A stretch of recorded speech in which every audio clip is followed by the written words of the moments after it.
I've always found it strange how the most terrifying moments of our lives often begin in perfect normalcy. That day at Fish Lake National Forest started like any other family camping trip. My father setting up our site with military precision, my younger sister Madison already finding ways to get under my skin, and me trying to manage the anger issues my therapist and I had been working on for months. The location was different from our usual spots in Southern California.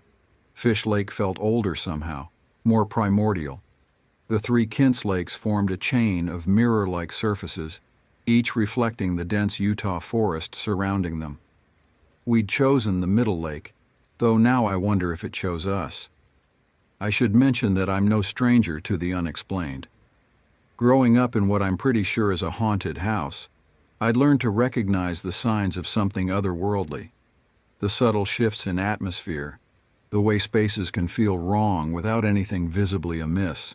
But nothing in my paranormal experiences had prepared me for what lived in those woods. The first 2 days were deceptively idyllic. The lake shimmered under the summer sun, its surface occasionally broken by jumping fish. Chipmunks and squirrels darted between the trees, their chattering a constant soundtrack to our activities. We even spotted 2 golden eagles soaring overhead, their massive wings casting dramatic shadows across our campsite. Nature's performance was perfect, too perfect, I realize now. Like a predator mimicking safety to lure its prey closer. The wildlife seemed to be following a script, their movements too coordinated, their appearances too timely. Even the elk and deer we saw moved with an artificial precision, as if they were pieces being moved across a game board by unseen hands. The argument with Madison started over something trivial. It always does. She'd been needling me all morning, pushing the buttons only a sibling can find. I'd been doing my breathing exercises, trying to implement the coping strategies my therapist had taught me, but anger has a way of building up like a pressure cooker.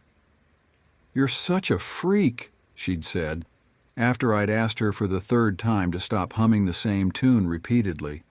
"No wonder Mom left." That was it. The spark that ignited the powder keg.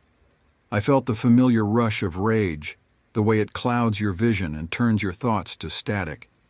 Before I could do something I'd regret, I stormed off, my throwing knives secure on my belt. Dad called after me, but I was already heading toward the floodgate on the far side of the lake. Looking back, the signs were there from the moment I left our campsite. The constant chatter of wildlife ceased abruptly, like someone had flipped a switch. The air grew thicker, harder to breathe, and not just because of my asthma. Even the lake's surface changed, becoming too still, like glass or black ice. But anger is a powerful narcotic. It numbs you to danger, blinds you to instincts that kept our species alive for millennia. I crossed the lake, my fury carrying me forward even as every natural law screamed at me to turn back. The moment I crossed the floodgate, the world changed. The forest ahead wasn't just quiet, it was dead, not in the way winter kills, leaving the promise of spring behind. This was something else, an unnatural absence of life that felt deliberate, curated. My fingers kept checking my throwing knives, an unconscious gesture that spoke to deeper instincts trying to break through my anger. Each blade, perfectly balanced, razor sharp, seemed inadequate against the wrongness that pressed in around me. The trees grew differently here. Their trunks twisted in ways that defied natural growth patterns, branches reaching toward each other like frozen fingers trying to grasp something.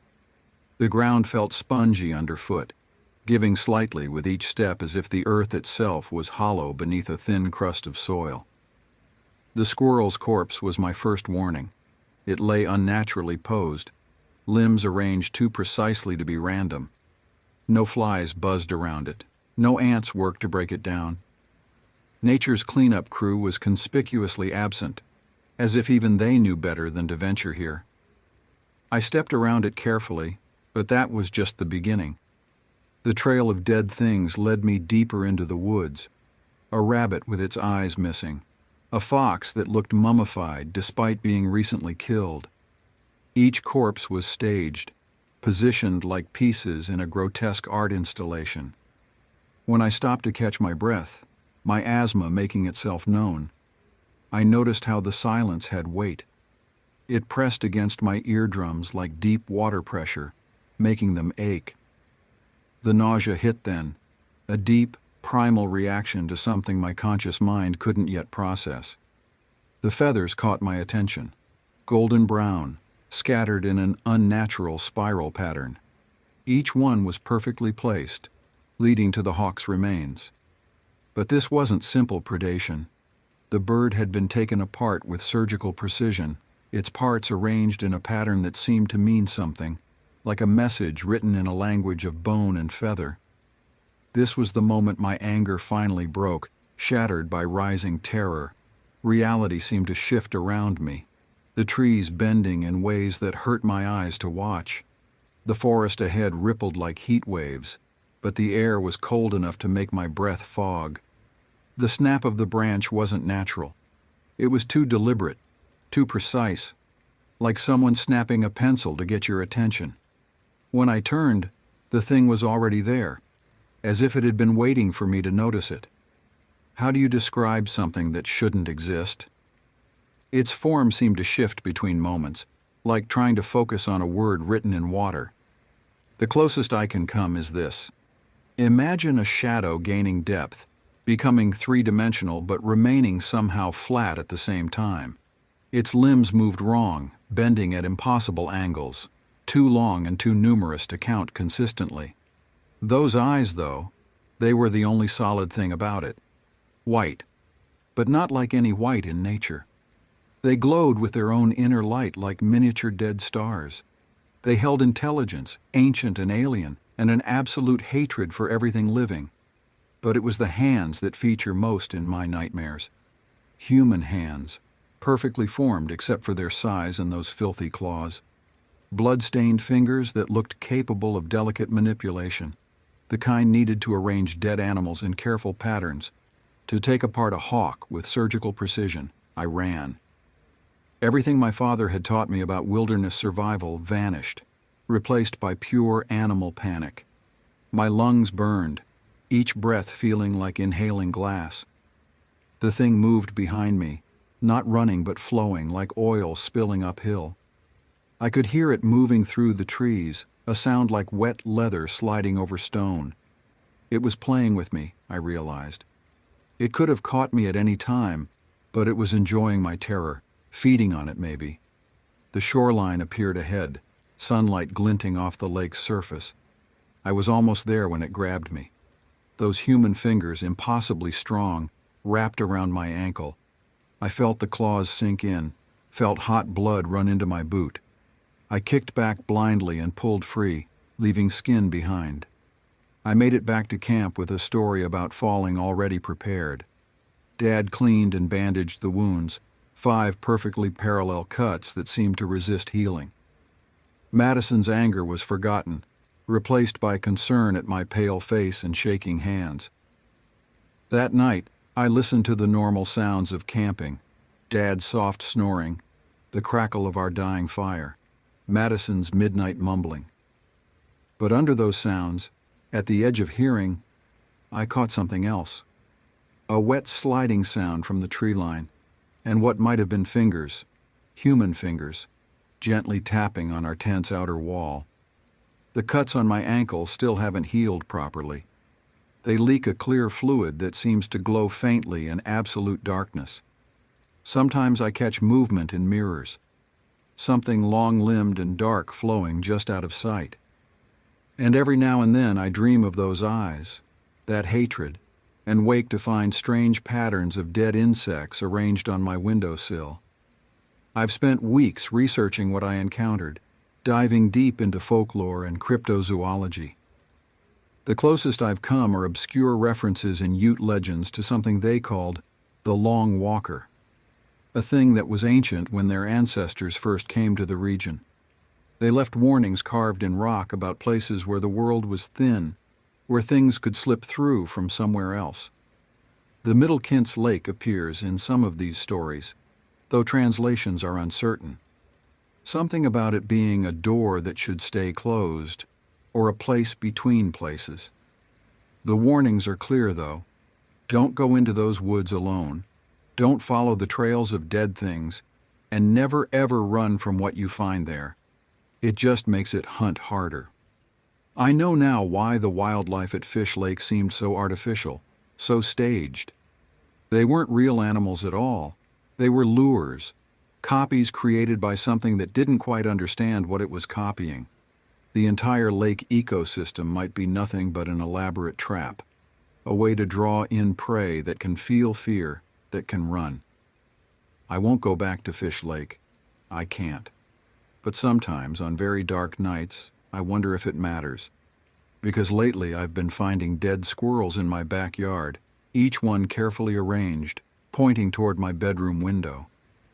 And last night I swear I saw something long-limbed and dark flowing through the shadows of my room, its white eyes full of recognition.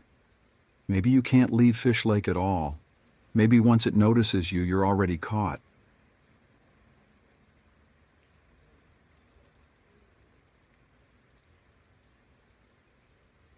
The sky was dark, a deep blue that only appears right before dawn. I've driven trucks for nearly 2 decades, and I've seen every color the sky can throw at you. But this time, something felt off. It was just another job, moving a load of timber from northern Idaho down to Wyoming. The roads were empty as they usually are at this hour, and the trees flanked me on either side, their dark silhouettes a constant companion on this lonely stretch of road. I go by Jeb Wilcox. I've been hauling freight across this country since I could legally drive, but life before that wasn't too pretty. Lost both parents young, shuffled through a few foster homes, and found solace in the open road. That's where I belong, where I feel free. But that night, freedom felt more like isolation, and isolation felt like a trap. The route I was on wasn't one I took often. It cut through a lesser-known pass in the mountains. A shortcut if you knew how to handle the tight turns and steep inclines. The kind of road where a slip of concentration could send you barreling down into the trees below. But I liked the challenge. It kept me sharp. As I navigated the winding road, my mind wandered to the events that led me here. My last foster home was with the Wilcoxes, a decent couple who ran a small trucking business. They taught me the ropes, showed me how to handle a rig, and gave me a purpose. When they passed, they left me their small fleet of 3 trucks. It wasn't much, but it was a start. I've been running my own business ever since, taking on jobs that the big companies overlook. It's not glamorous, but it pays the bills and keeps me on the road. Tonight's job was a last-minute gig, hauling timber for a small logging operation. The pay was good, but the timeline was tight. That's why I chose this shortcut through the mountains. The CB radio crackled to life, startling me from my thoughts. "Breaker, breaker, any westbound on Route 12, come in." The voice was scratchy, distorted by static. I hesitated for a moment before responding. It was rare to hear chatter on this stretch, especially at this hour. "This is Jeb, eastbound on Route 12. What's your 20, good buddy?" The radio crackled again, but this time there was no voice, just an eerie, high-pitched whine that made the hairs on the back of my neck stand up. I reached to adjust the volume, but before I could touch the dial, the noise stopped abruptly. Silence filled the cab once more, broken only by the steady hum of my engine and the occasional crunch of gravel under my tires. I shook my head, trying to clear the unease that had settled over me. It was probably just interference, I told myself. Nothing to worry about. But as I rounded the next bend, I saw something that made my blood run cold. Headlights in the distance, piercing through the dark, growing larger as they approached. My mind told me it was another trucker, someone who knew this road like I did. But as the vehicle got closer, I realized it wasn't slowing down. If anything, it was speeding up. I gripped the wheel tighter, my knuckles white. The oncoming truck was an old model, probably from the 70s. Its rusted body barely held together by mismatched parts. The driver's face was obscured in shadow, but I could see his outline, tall, broad shoulders, sitting bolt upright. He was driving on the wrong side of the road straight at me. I laid on the horn, trying to get his attention, but he didn't flinch. At the last second, I swerved to the right, the edge of my tires skidding against gravel as the truck flew past me. For a moment, everything was still, and I was left with nothing but the sound of my heartbeat thudding in my ears. Then, in my mirror, I saw the truck make a hard U-turn. My stomach dropped. He was following me. I pushed my rig harder than I ever had, the engine roaring as I sped down the mountain pass. But no matter how fast I went, those headlights stayed close, unwavering. They didn't waver because whoever was driving knew these roads as well as I did. Maybe better. Adrenaline surged through me and I took the curves tighter, not caring if the load shifted. It didn't matter if I lost the timber. It only mattered that I lost him. But every time I thought I'd gained some ground, he'd appear again, closer and closer. As I navigated the treacherous road, memories of my past flashed through my mind. I remembered the night I lost my parents, the smell of burning rubber and twisted metal. I was only 8, but I can still hear the screeching tires and the sickening crunch of the impact. The doctors said it was a miracle I survived. I shook off the memories, focusing on the present danger. I couldn't afford to be distracted, not with this maniac on my tail. I reached for the CB radio, hoping to call for help, but all I got was static. No surprise there. Reception was always spotty in these mountains. Finally, I reached a straight stretch, one of the few on this godforsaken route. I pushed the pedal to the floor, feeling the truck shudder under the strain. The trees blurred into dark smears on either side, the headlights still behind me, a relentless predator. Up ahead, I saw the faint glow of a gas station's lights. It was one of those 24-hour joints that service truckers on long hauls, the kind of place that offered stale coffee and greasy burgers. But it was civilization, and that was what I needed. I barreled into the lot, my tires screeching as I brought the truck to a halt. The old truck pulled in right behind me. I jumped out, leaving the engine running, and ran towards the gas station. My heart pounded in my chest as I heard the heavy boots of the other driver hitting the pavement behind me. The place was nearly empty, just a clerk behind the counter and a couple of long-haul drivers nursing their coffees. The door chimed as I burst in, and the drivers looked up, their tired eyes widening as they took in the panic on my face. "There's a guy following me," I shouted, my voice strained. "He's outside right now." The clerk, a middle-aged man with a paunch, looked at me skeptically. "You sure, buddy? Ain't nobody come in behind you?" I whipped around, expecting to see the man in the doorway, but there was no one there. I could see my truck through the glass, but the old rusted one that had been tailing me was gone. I didn't understand. I was sure he was right behind me. I ran to the door, peering into the darkness, but the night was silent, save for the hum of the neon lights overhead. The drivers exchanged glances, probably thinking I'd lost my mind, but I knew what I'd seen. One of the drivers, an older man with a salt and pepper beard, spoke up. "You all right, son? You look like you've seen a ghost." I turned back to face them, trying to catch my breath. I don't know. There was this truck, an old one. It was chasing me all the way down the mountain.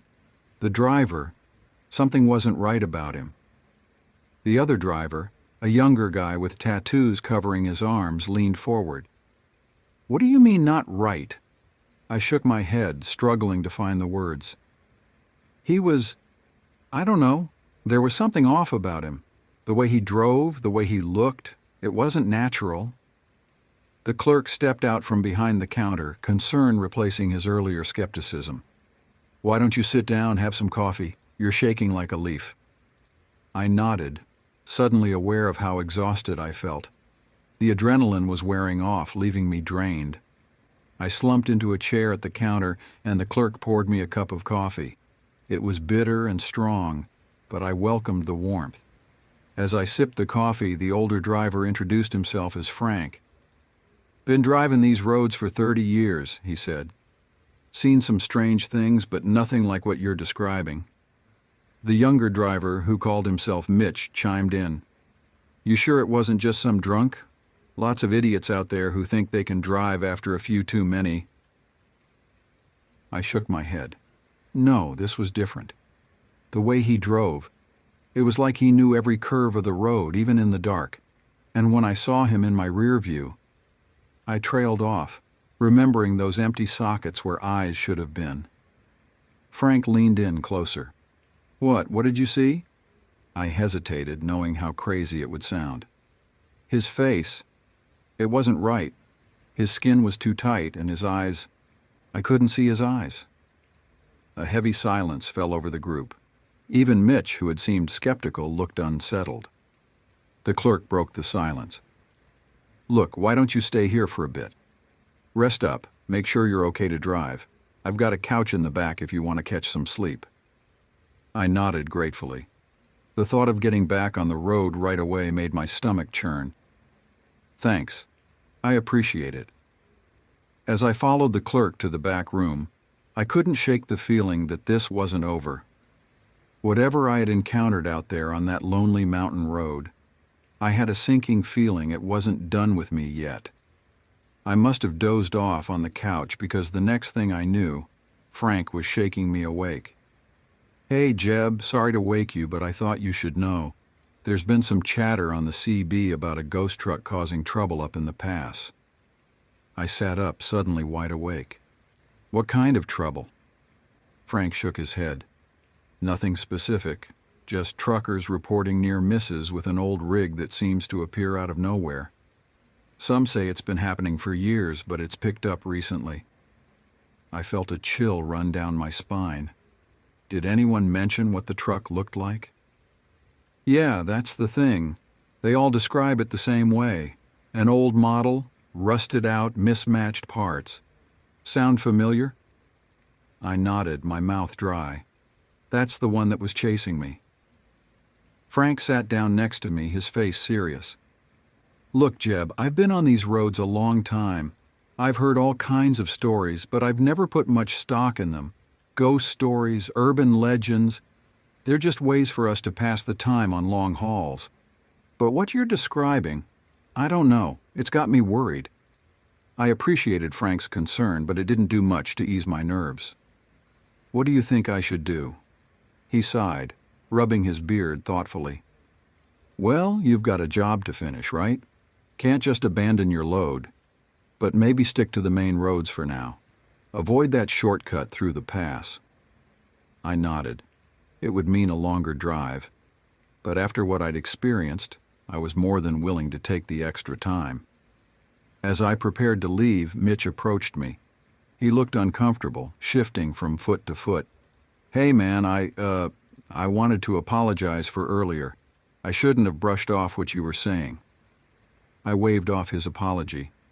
"Don't worry about it. I know how it must have sounded." He nodded, then hesitated before continuing. "Thing is, I've heard stories too. My old man was a trucker, and he used to tell me about this stretch of road. Said it was cursed or something. I always thought he was just trying to scare me, you know?" I felt my heart rate pick up. "What kind of stories?" Mitch glanced around as if making sure no one else was listening. He said there was this trucker back in the 70s, mean son of a bitch, always drove like he owned the road. One night, he ran a family off the cliff, killed them all, including a little kid. But here's the weird part. When they went to arrest him, he was already dead. Found him in his cab. Looked like he'd been there for days. But witnesses swore they'd seen him driving just hours before. I felt sick. The story hit too close to home, reminding me of my own parents' accident. "And people think this ghost truck is him?" Mitch shrugged. "That's the story. They say he's doomed to drive these roads forever, punishing reckless drivers. But like I said, I always thought it was just a story." I thanked Mitch for sharing and headed out to my truck. As I climbed into the cab, I couldn't shake the feeling that I was being watched. I scanned the parking lot, but there was no sign of the old truck or its driver. With a deep breath, I started the engine and pulled out onto the main road. The sky was starting to lighten, the first hints of dawn breaking through the darkness.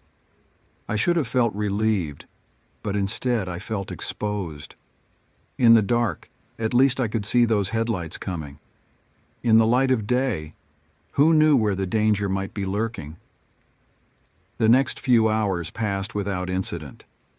I stuck to the main highways, keeping my speed steady and my eyes peeled for any sign of trouble.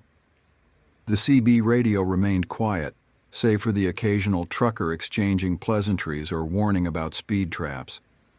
As the sun climbed higher in the sky, I began to relax a bit. Maybe it had all been in my head, the stress of the job, the late night, the treacherous mountain road playing tricks on me. But every time I started to convince myself it was nothing, I'd remember those empty eye sockets and the chill would return. Around midday, I pulled into a rest stop to stretch my legs and grab some food. As I sat at a picnic table, munching on a sandwich, I overheard a conversation between two other truckers. "I'm telling you, man, something weird is going on up in those mountains," one of them was saying. He was a burly guy with a thick beard and arms covered in faded tattoos. His companion, a lanky man with graying hair, scoffed. "You've been listening to too many ghost stories, Bobby. Ain't nothing up there but trees and rocks." Bobby shook his head vehemently. "Nah, this ain't no ghost story. My cousin Ricky, he saw it with his own eyes last week. Said he was coming down the pass when this old truck came out of nowhere, driving like a bat out of hell. Ricky had to swerve to avoid it and nearly went over the edge. When he looked in his mirror, the truck was gone, vanished into thin air." I felt my blood run cold. It was too similar to my own experience to be a coincidence. The other trucker still looked skeptical. "Maybe your cousin Ricky needs to lay off the no-doze. Sounds to me like he dozed off at the wheel and dreamed the whole thing up." Bobby was about to retort when he noticed me listening. "Hey, buddy, you look like you've seen a ghost. You okay?" I hesitated for a moment before deciding to share my story. As I recounted my experience from the previous night, both men listened intently, their expressions growing more serious with each detail. When I finished, Bobby let out a low whistle. "Damn, man, that's heavy. You're lucky to be alive." His friend, who had introduced himself as Lenny, looked less convinced but more concerned. "Look, I'm not saying I believe in ghosts or any of that nonsense, but something's clearly got you spooked. You sure you're okay to keep driving?" I nodded, though I wasn't entirely confident. "I've got to finish this job. Can't afford to leave a load stranded." Bobby clapped me on the shoulder. "Well, you be careful out there, you hear? And if you see that ghost truck again, you floor it and don't look back." As I climbed back into my rig, their words echoed in my mind. I knew I should feel reassured that I wasn't the only one who had experienced something strange on that mountain road. But instead I felt a growing sense of dread. If this wasn't just in my head, if there really was something out there, what did it want? I shook off the thought and started the engine. I had a job to finish, ghost truck or no ghost truck. The rest of the day passed uneventfully. I stuck to the main roads, the monotony of the highway almost comforting after the terror of the previous night. As the sun began to set, I felt my anxiety rising again. I was nearing my destination, but I'd have to drive through the night to make my delivery on time. Just as twilight was settling in, my phone rang. It was the client, asking about my ETA. When I told him I was running a bit behind due to taking the long way around, he wasn't happy. "Look, Jeb," he said, his voice tight with frustration. "We need that timber first thing in the morning. If you're not here, we lose a day's work, and that costs us money. Money we can't afford to lose." I tried to explain about the dangerous conditions on the mountain pass, but he wasn't having it. "I don't care if you have to drive through a damn hurricane. he snapped. "You took this job, now get it done. Take the shortcut if you have to. Just get here on time." The line went dead before I could respond. I sat there for a moment, weighing my options. I needed this job. Times were tough, and small operations like mine were struggling to compete with the big trucking companies. If I lost this client, it could be the beginning of the end for my business. With a heavy heart, I made my decision. I'd take the mountain pass. Maybe last night was just a fluke, a combination of fatigue and an overactive imagination. Maybe. As I turned onto the familiar winding road, the sun dipped below the horizon, plunging the world into darkness. I switched on my high beams, illuminating the path ahead. Every shadow seemed to move, every rustle in the trees made me flinch. I was about halfway through the pass when I saw it. A flicker of movement in my rearview mirror. I held my breath, watching intently. For a long moment there was nothing.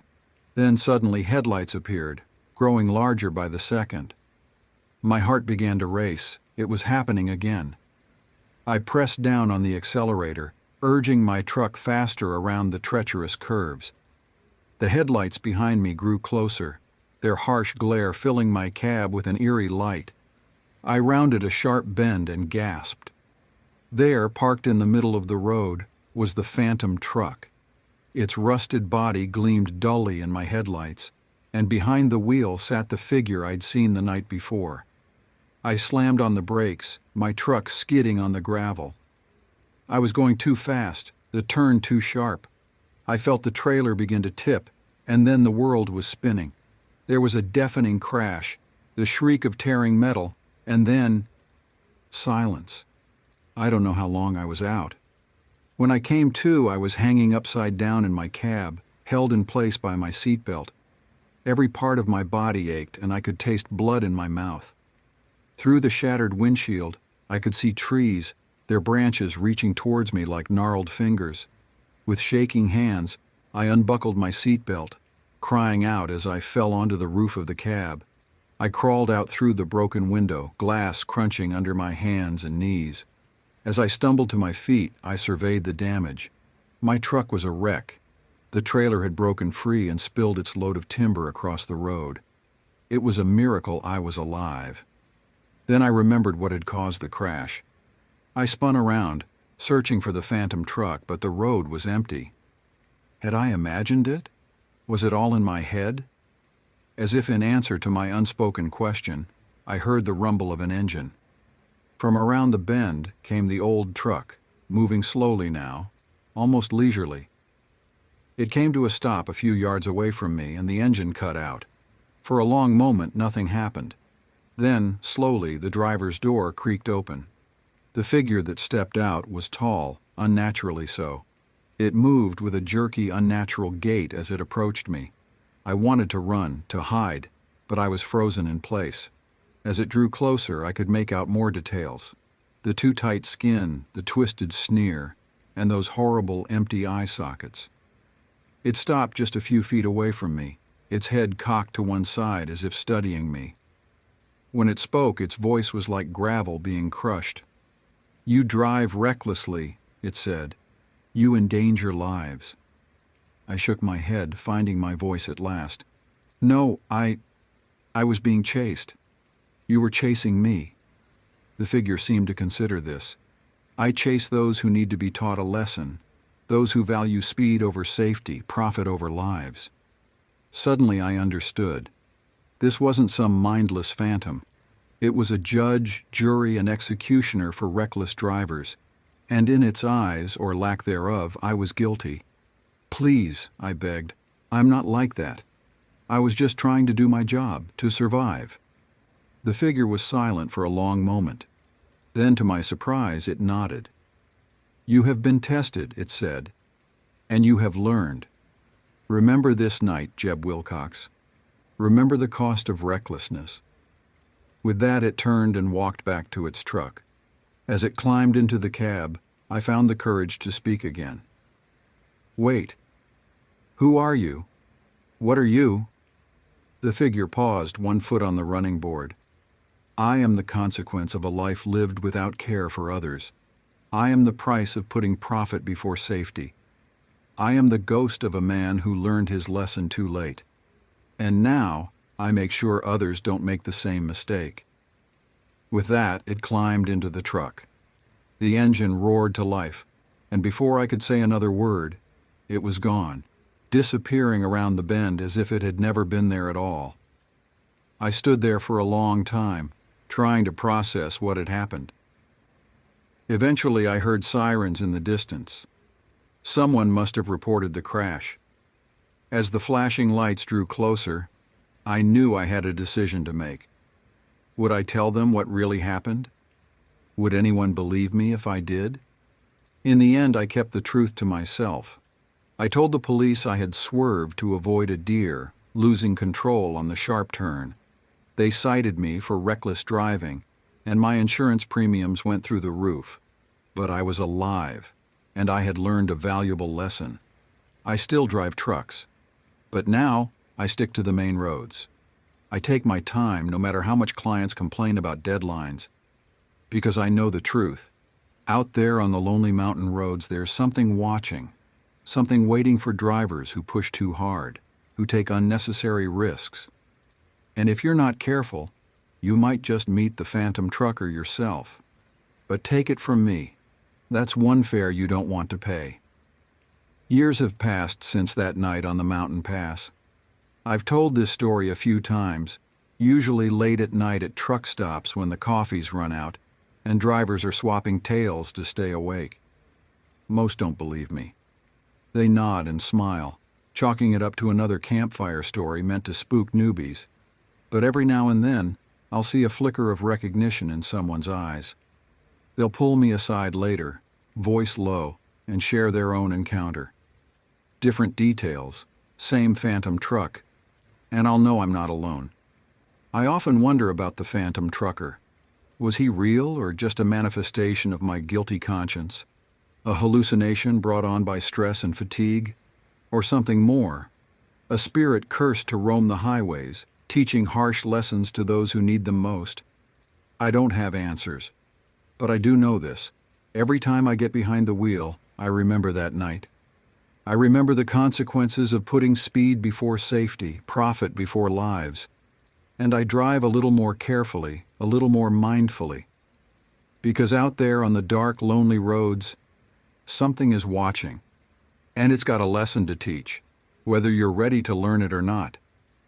So next time you're on a long haul, and you're tempted to push a little harder, drive a little faster, remember this tale. Remember the phantom trucker, and ask yourself, is it worth the risk? After all, not everyone gets a second chance. Some lessons are learned too late, and out there in the night, on the winding mountain roads, the phantom trucker is always waiting for his next student.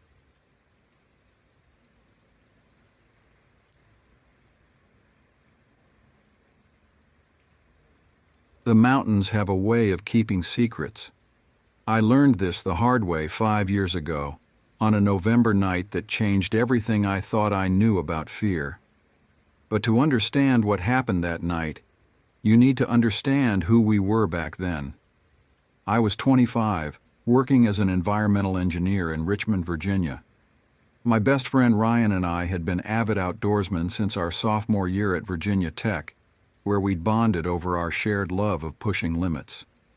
We weren't content with marked trails and designated campgrounds. We wanted the raw experience. Primitive camping in harsh conditions, off-trail navigation, testing ourselves against whatever nature could throw at us. Looking back, I can see how much of it was pure machismo. We'd roll our eyes at weekend warriors with their expensive gear and carefully planned routes. We took pride in camping during storms, in navigating unmarked territories, in carrying minimal supplies. It wasn't just a hobby, it was part of our identity. Marie came into my life during a geological survey project. She was a data analyst, brilliant and beautiful, with a sharp wit that cut through my bravado like a knife. On our third date, she told me about her Ehlers-Danlos syndrome, a connective tissue disorder that made her joints particularly sensitive to cold and humidity. Instead of seeing it as a limitation, she approached it as a puzzle to be solved, methodically planning around her condition to live life on her terms. Ryan met Tessa at a rock climbing gym. She was an emergency room nurse, practical and level-headed, except when it came to heights.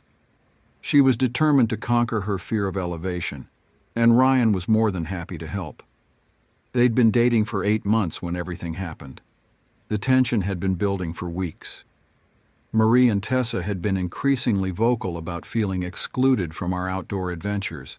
We'd always brush them off with various excuses. The conditions would be too harsh, the hiking too strenuous, the camping too primitive. But the truth was, we didn't want to change our approach. These trips were our escape, our way of proving ourselves against the wilderness. "You think we're fragile," Marie had said during one particularly heated discussion. "You've built this whole identity around being these hardcore outdoorsmen, and you're afraid we'll somehow ruin that." She was right, of course, but instead of admitting it, we decided to prove her wrong.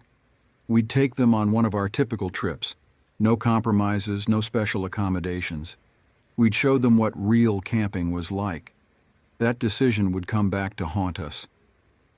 The weather forecast for that Saturday had predicted rain and cold temperatures, but nothing we hadn't handled before. We packed our usual minimal gear, lightweight tents, basic supplies, and emergency equipment. Marie and Tessa came prepared with their own gear, having refused our offers to carry extra for them. The drive west from Richmond started normally enough. We took I-64 toward the mountains, watching the civilization gradually thin out around us.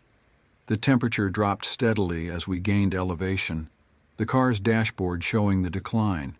45 degrees Fahrenheit, 40 degrees Fahrenheit, 35 degrees Fahrenheit. About 2 hours into the drive, the rain started. Not the gentle drizzle we'd expected, but a steady, cold downpour that seemed to grow heavier with each mile. The windshield wipers struggled to keep up, and fog began to roll in, thick and oppressive.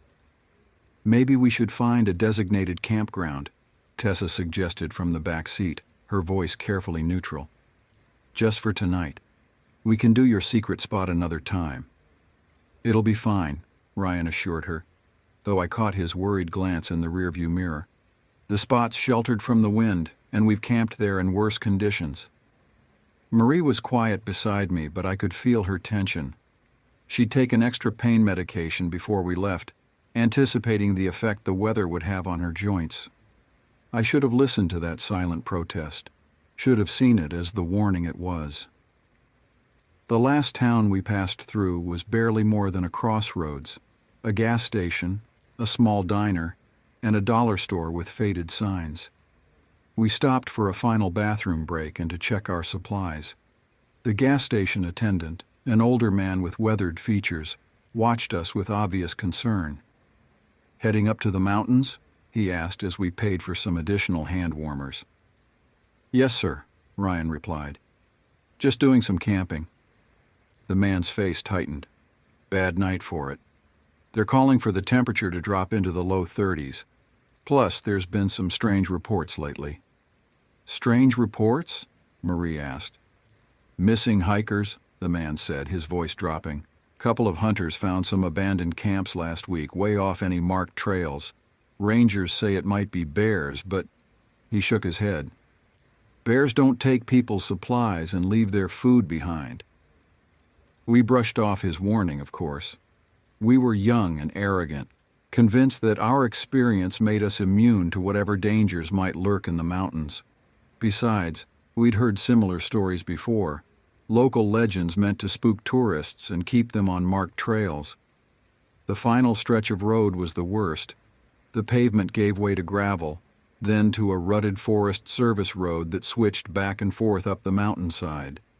The fog had become so thick that our headlights seemed to bounce right back at us, creating a disorienting tunnel of white.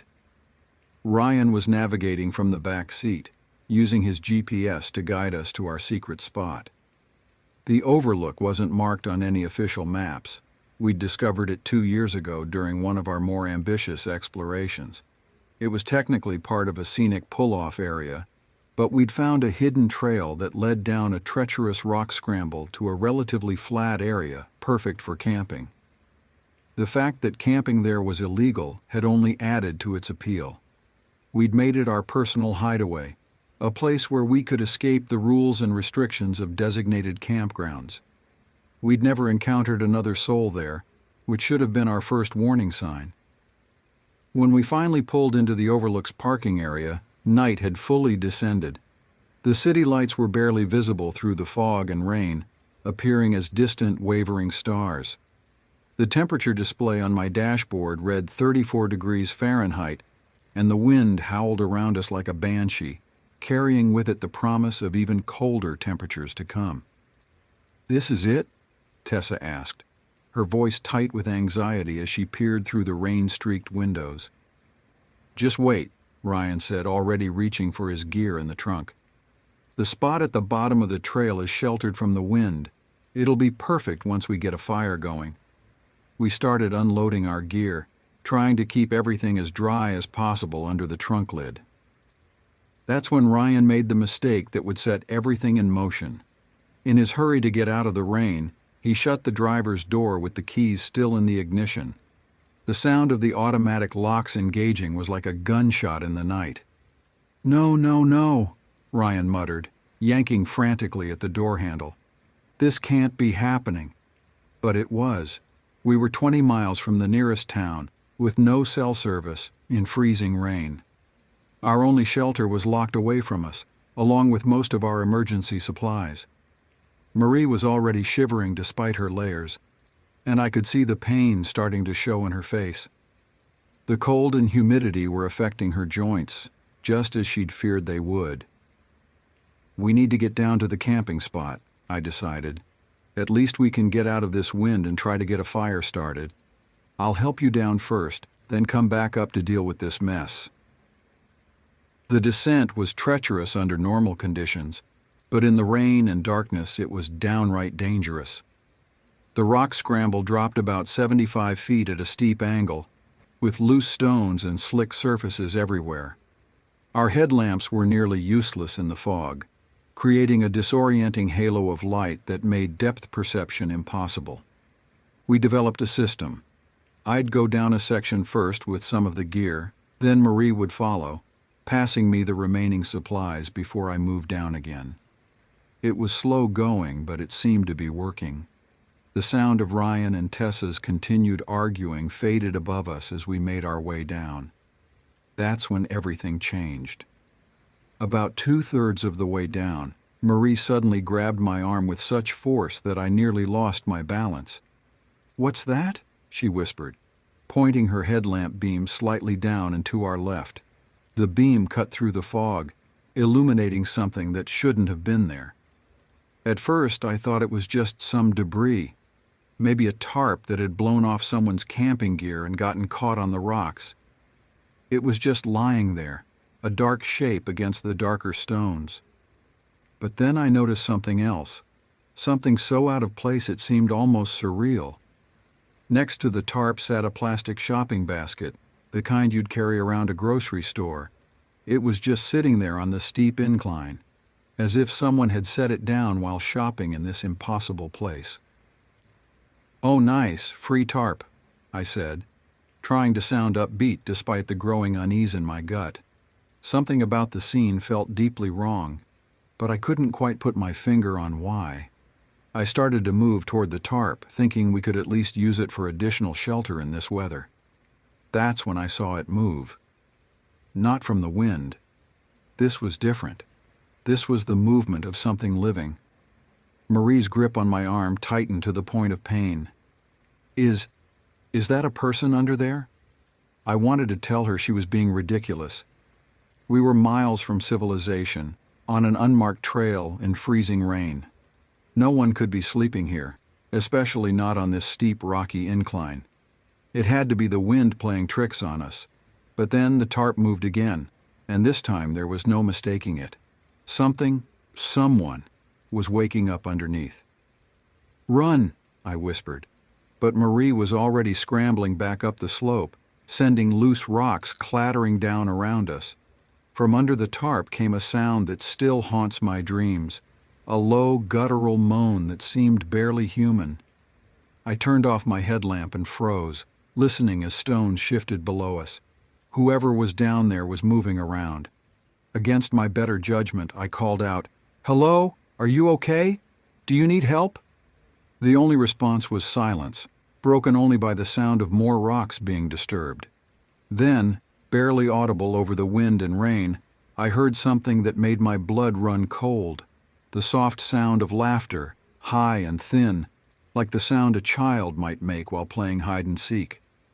We made it back to the car in record time, Marie in tears and my heart threatening to burst from my chest. Ryan and Tessa were still there, huddled under the trunk lid, trying to get cell service. "There's someone down there," I gasped out, pulling Marie close to me. "Someone sleeping under a tarp on the slope." "What?" Ryan stopped his pacing. "That's impossible. No one could—" "We saw them," Marie cut in. "They were just lying there in the rain. No gear, no nothing. Just a tarp and a shopping basket." "A shopping basket?" Tessa asked, her nurse's instincts kicking in. "Like from a store?" "Yes," Marie said, "just sitting there on the rocks. And when they moved—" She broke off as a sound carried up from the trail, the distinct noise of stones being kicked loose. Someone was coming up.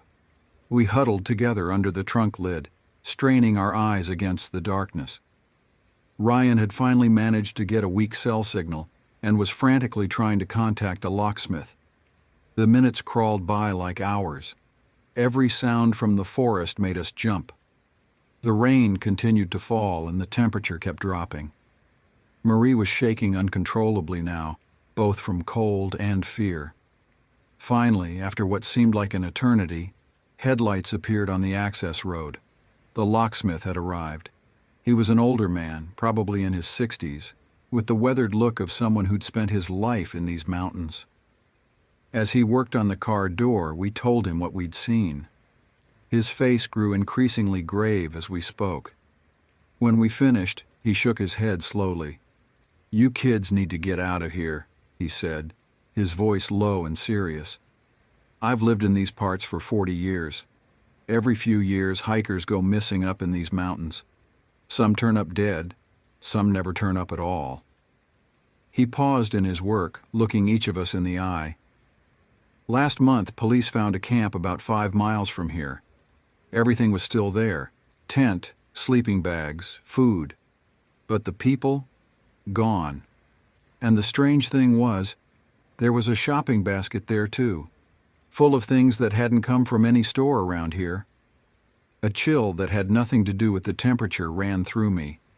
"What kind of things?" The locksmith shook his head. "I didn't hear the details. But the rangers, they said whatever happened there, it wasn't animals. People come up here to hide for a reason, and it ain't usually a good one." As if to punctuate his words, that high, thin laugh floated up from the trail again, closer this time. We didn't need to be told twice. As soon as the car was open, we threw our gear in and got out of there. The drive home was silent, each of us lost in our own thoughts about what we'd encountered. The following weeks were difficult. Marie's joints took days to recover from the cold and strain, and the nightmares lasted even longer. We all had them. Dreams of that laugh, of shapes moving under tarps, of shopping baskets filled with unimaginable things.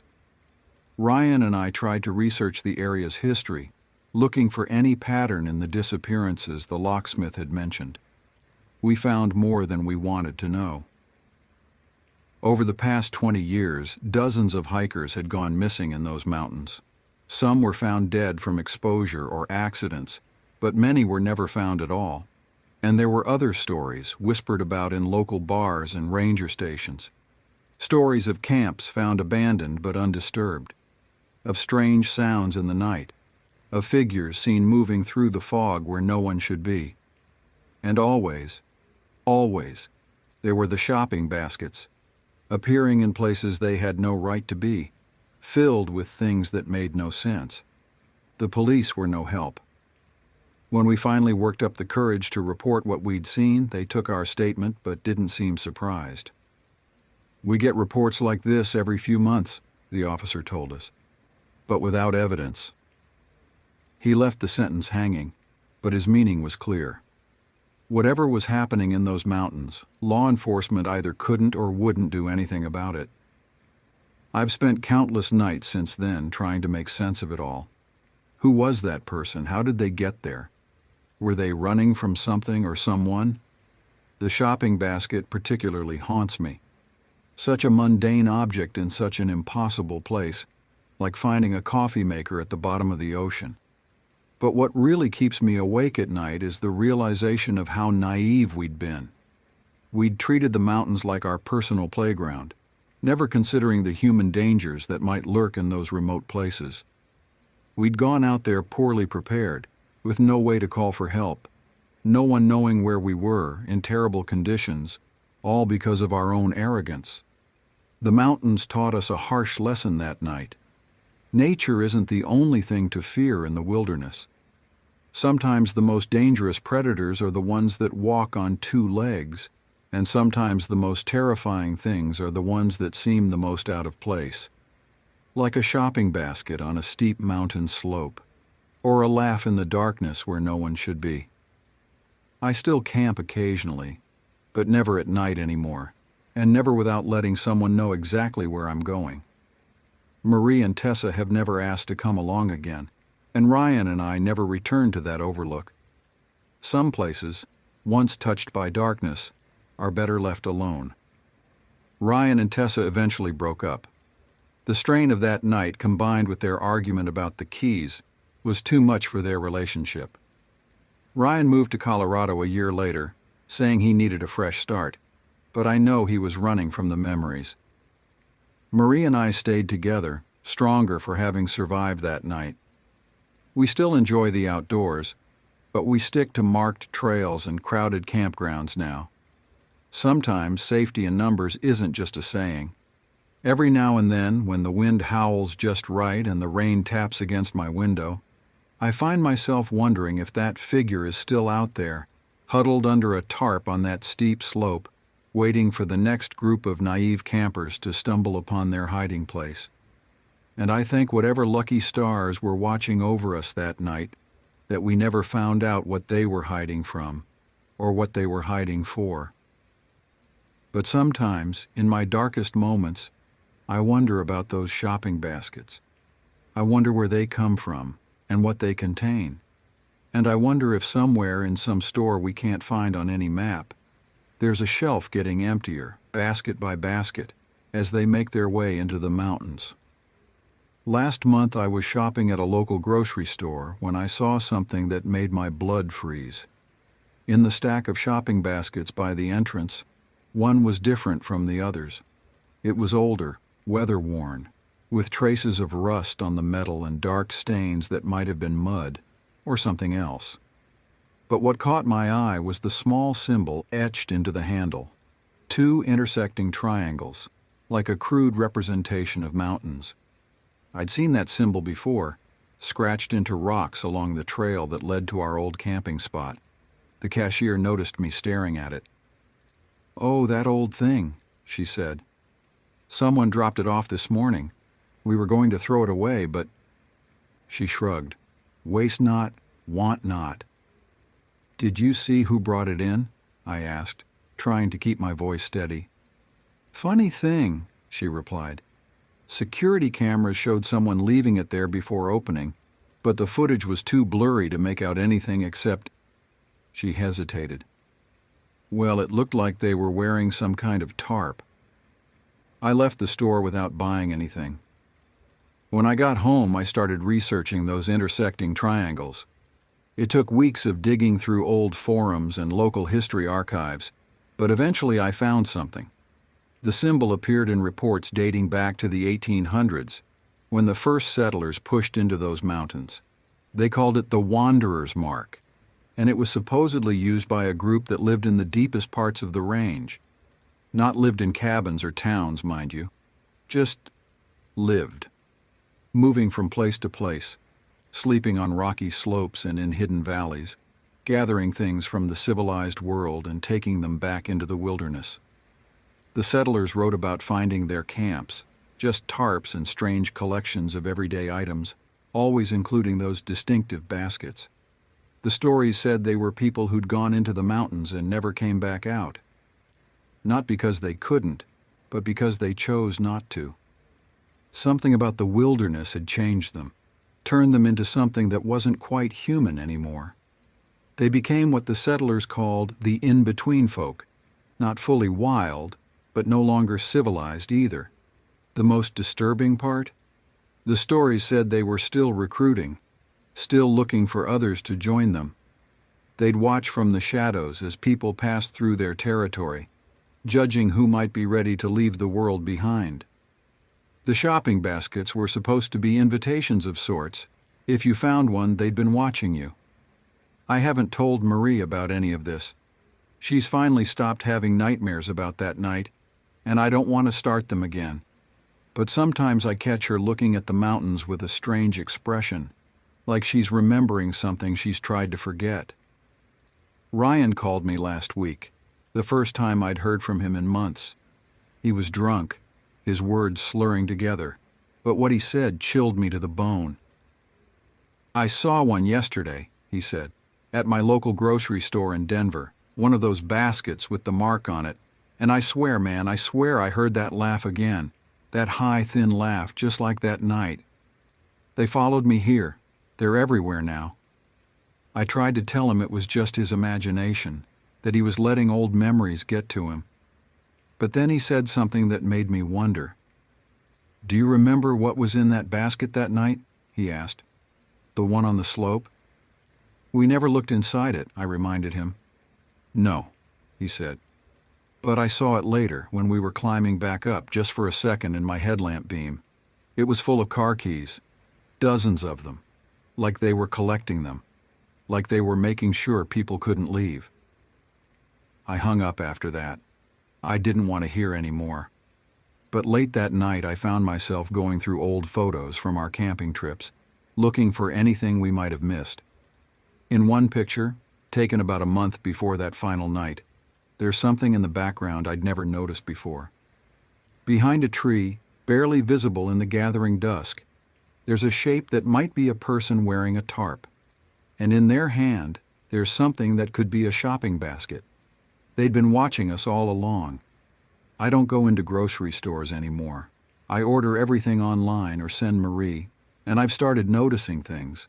The way shadows sometimes move when there's nothing there to cast them. The sound of stones shifting on still nights. The occasional glint of metal in the darkness that might be a shopping basket's handle. The mountains are still keeping their secrets, but sometimes if you look carefully, you can see the truth written in the spaces between things, in the empty parking spots at trailheads where cars were left but never claimed, in the gaps on store shelves where shopping baskets used to be, in the silence that follows a high, thin laugh in the darkness. And sometimes, on cold, rainy nights, I think I understand why someone might choose to leave everything behind, to become something else, something in between. The wilderness has a way of calling to people, of promising freedom from the weight of civilization. Maybe those folk under the tarps aren't hiding at all.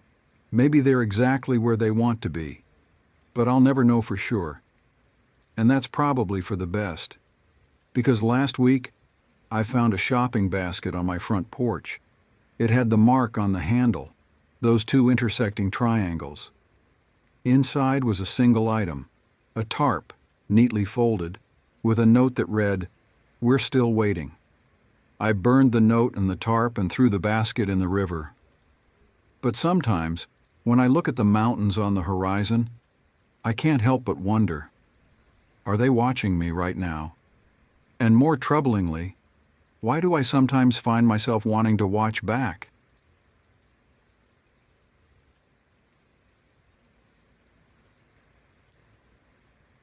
Sometimes I still wake up in cold sweats, the sound of that deep, masculine giggling echoing in my mind. The summer of 2019 changed everything for me. I was 13 then, about to enter 8th grade, and I thought I knew everything about the world. Popular enough at school to feel confident, but not so popular that it went to my head. What really mattered to me were my 4 closest friends, Rose, Lynn, Noah, and Zach.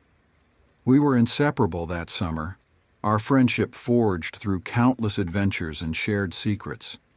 Noah's family had money, the kind that bought freedom in expensive camping gear, and a beautiful house 20 miles from the forest where everything went wrong. His parents, like all of ours, were surprisingly lenient. Maybe it was because we were good kids who got decent grades and stayed out of trouble. Or perhaps they simply didn't know enough about the world to be properly afraid for us. Looking back, I wonder if any parent truly understands the dangers their children face until it's too late. The camping trip wasn't supposed to be anything special, just another adventure in a summer full of them. Lynn's sister Margot and Zach's brother Todd, both 17, would be our chaperones, though we never thought of them that way. At 13, I was already 5'10" inches, but only 125 pounds, all awkward angles and gangly limbs. Rose was tiny at 5'1" and 100 pounds, while Zach barely reached 5'9" inches and couldn't have weighed more than 135.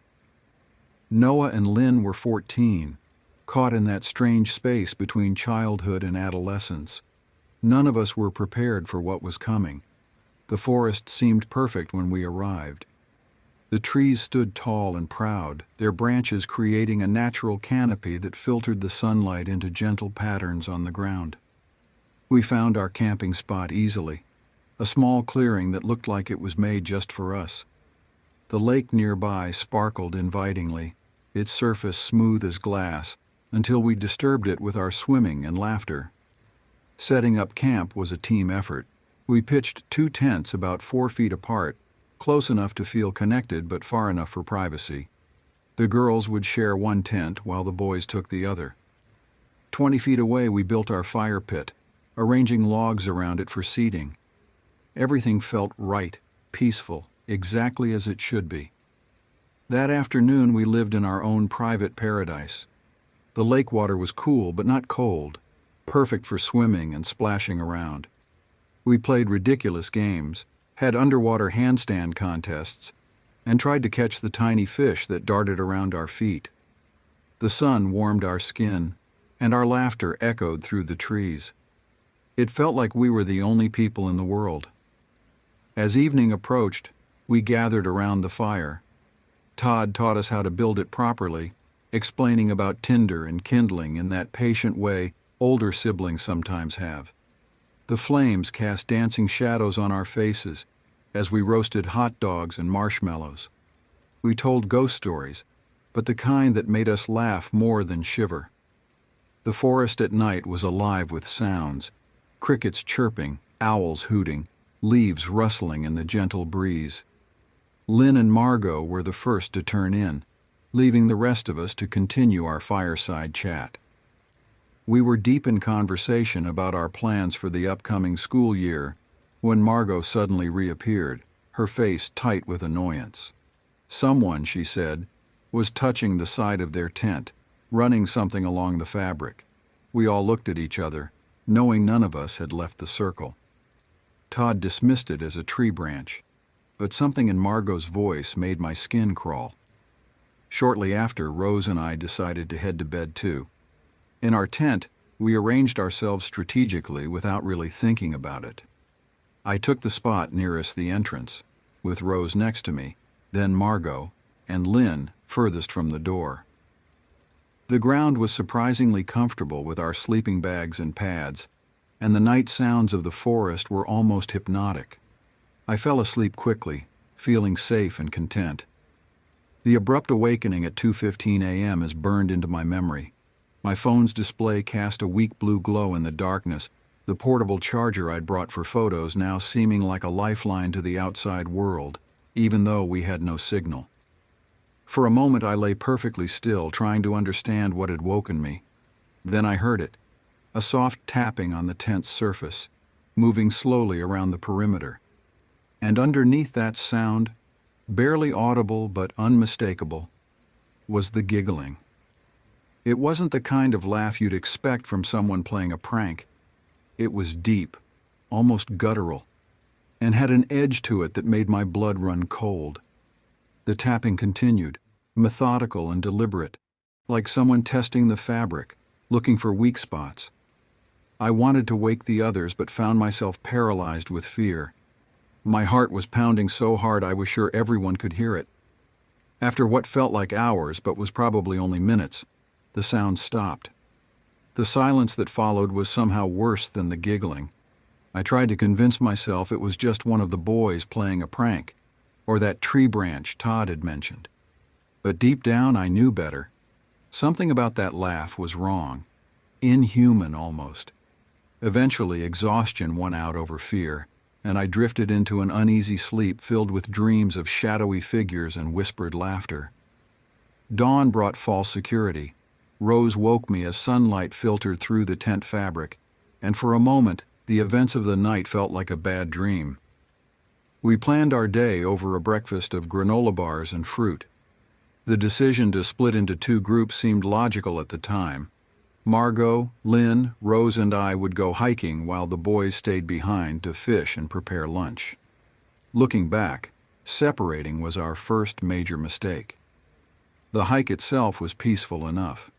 We spent about 2 hours exploring the surrounding forest, marking our trail and taking pictures. The woods seemed different in the daylight, less threatening, more like the nature playground we'd imagined. We found interesting rocks, spotted colorful birds, and even discovered a small waterfall. It felt like we were in a nature documentary instead of a horror movie. Everything changed when we returned to camp. The boys were nowhere in sight, and an unnatural silence hung in the air. Margot and Lynn headed down to the lake to look for them, while Rose and I approached the tents. The scream that escaped me when I saw them would have been embarrassing under any other circumstances. Our tents, both of them, had been systematically slashed. These weren't random cuts from animal claws or broken branches. They were deliberate, precise incisions made with a sharp blade, probably a pocket knife. The cuts formed patterns across the fabric, like someone had taken their time, enjoying the destruction they were creating. Each slash was a message. You're not safe here. The boys, Margot and Lynn, came running at our screams. The discovery of the damaged tents was bad enough, but when Todd went to check his car and found all 4 tires slashed, the true horror of our situation began to sink in. We were stranded, without cell service, in a forest where someone clearly didn't want us to be. The realization hit us all at once. We weren't alone out here, and whoever was with us had been watching, waiting, planning. Margot's car became our only hope for escape, but it couldn't fit all of us with the camping gear taking up the back. She agreed to take Noah and Lynn to get help while the rest of us, Zach, Todd, Rose, and I, began hiking toward the main road. None of us wanted to stay near the campsite any longer than necessary. Every shadow seemed to hide a threat. Every rustle of leaves made us jump. The walk was tense from the start. My phone died shortly after we began, but Zach and Rose kept track of our progress on theirs. I couldn't shake the feeling that we were being watched. Every snapping twig, every distant bird call seemed to carry a warning. I mentioned my concerns to Todd, and he became more vigilant, constantly scanning our surroundings. His tension only increased my anxiety. If someone as strong as Todd was worried, what chance did the rest of us have? We had been walking for about 30 minutes when everything changed. Todd's sudden shout of "Run!" sent adrenaline coursing through my body before I even saw what he was warning us about. When I looked back, my worst fears materialized in the form of 3 hooded figures pursuing us. They were massive, all over 6 feet tall and solidly built. 2 of them carried knives that glinted menacingly in the afternoon sun. Despite the daylight, their faces were hidden behind ski masks, making them seem more like creatures from a nightmare than actual people. Even Todd, who stood 6'1" and was the strongest among us, wouldn't have stood a chance against all 3. The chase that followed was pure terror. We ran through the forest, branches whipping at our faces, roots threatening to trip us with every step. The sound of heavy footfalls behind us drove us forward, pure fear giving us speed we didn't know we possessed. Rose's breathing came in terrified gasps beside me, while Zach's ragged panting seemed to echo through the trees. I remember thinking about all the horror movies I'd watched, how I'd always questioned why people made such stupid decisions when being chased. Now I understood. Fear doesn't make you think clearly. It makes you react on pure instinct. We weren't making conscious decisions about where to run. We were simply running, driven by the primal need to escape. The forest that had seemed so peaceful hours before became a maze of obstacles and potential hiding places for our pursuers.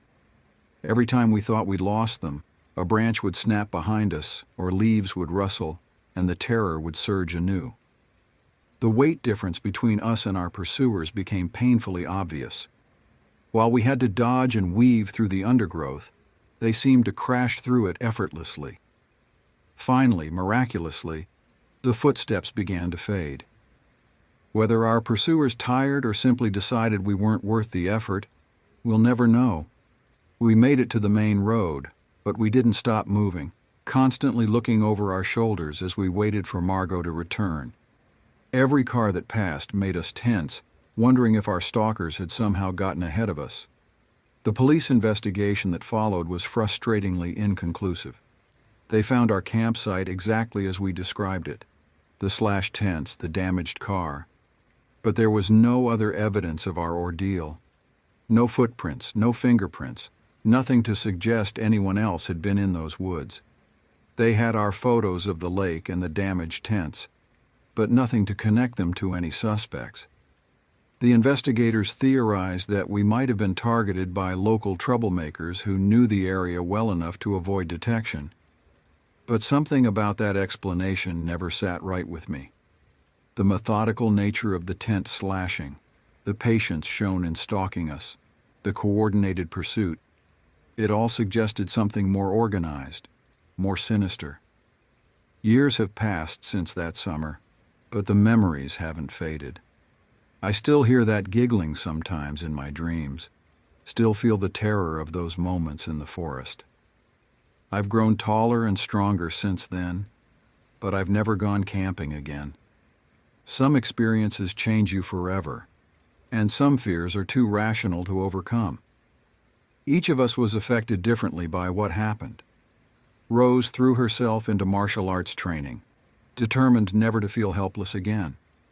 Zach became obsessed with wilderness survival skills, as if understanding the forest better would somehow protect him from what lurked within it. Todd joined the police academy after graduation, driven by a need to protect others from the kind of terror we experienced.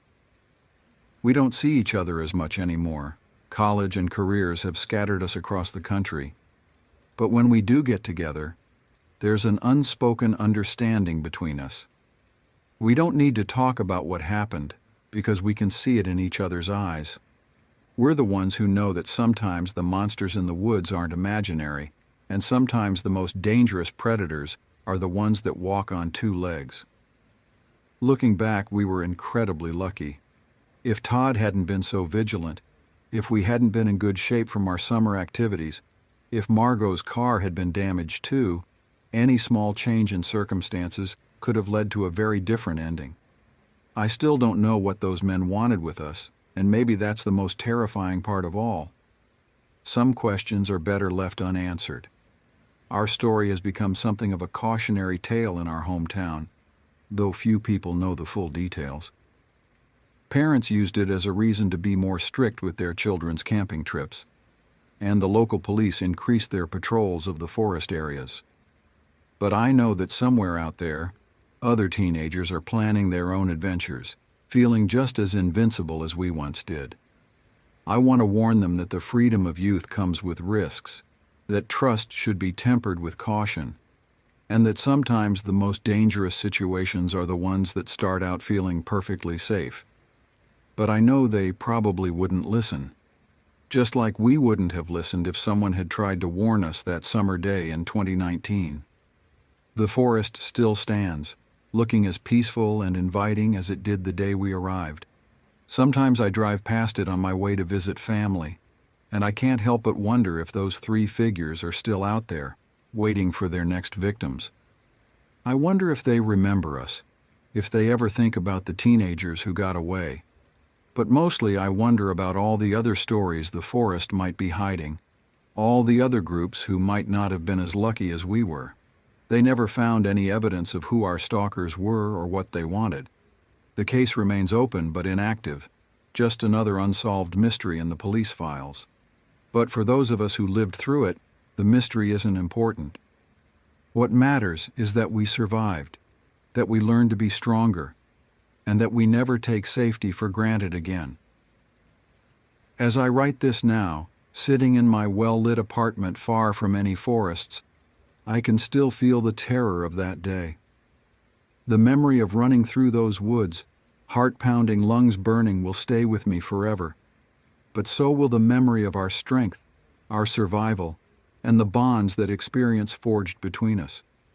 Some lessons are learned the hard way, and some scars never fully heal.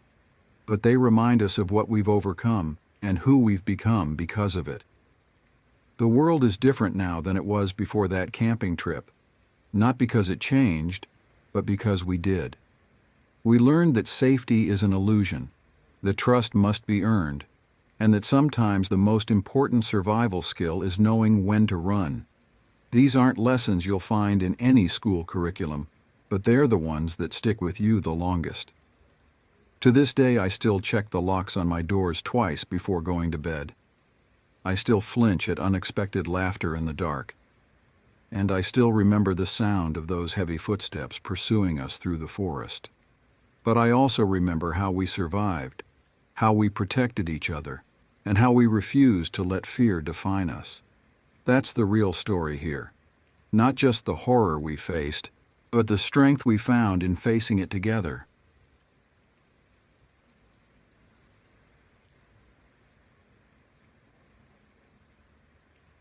The Pacific Northwest holds secrets older than human memory.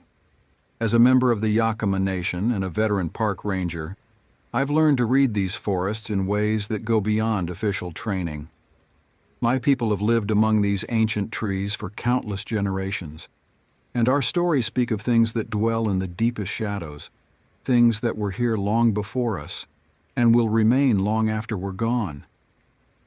My name is Isaac Wolfcreek, and after 12 years with the Park Service, I thought I understood these woods.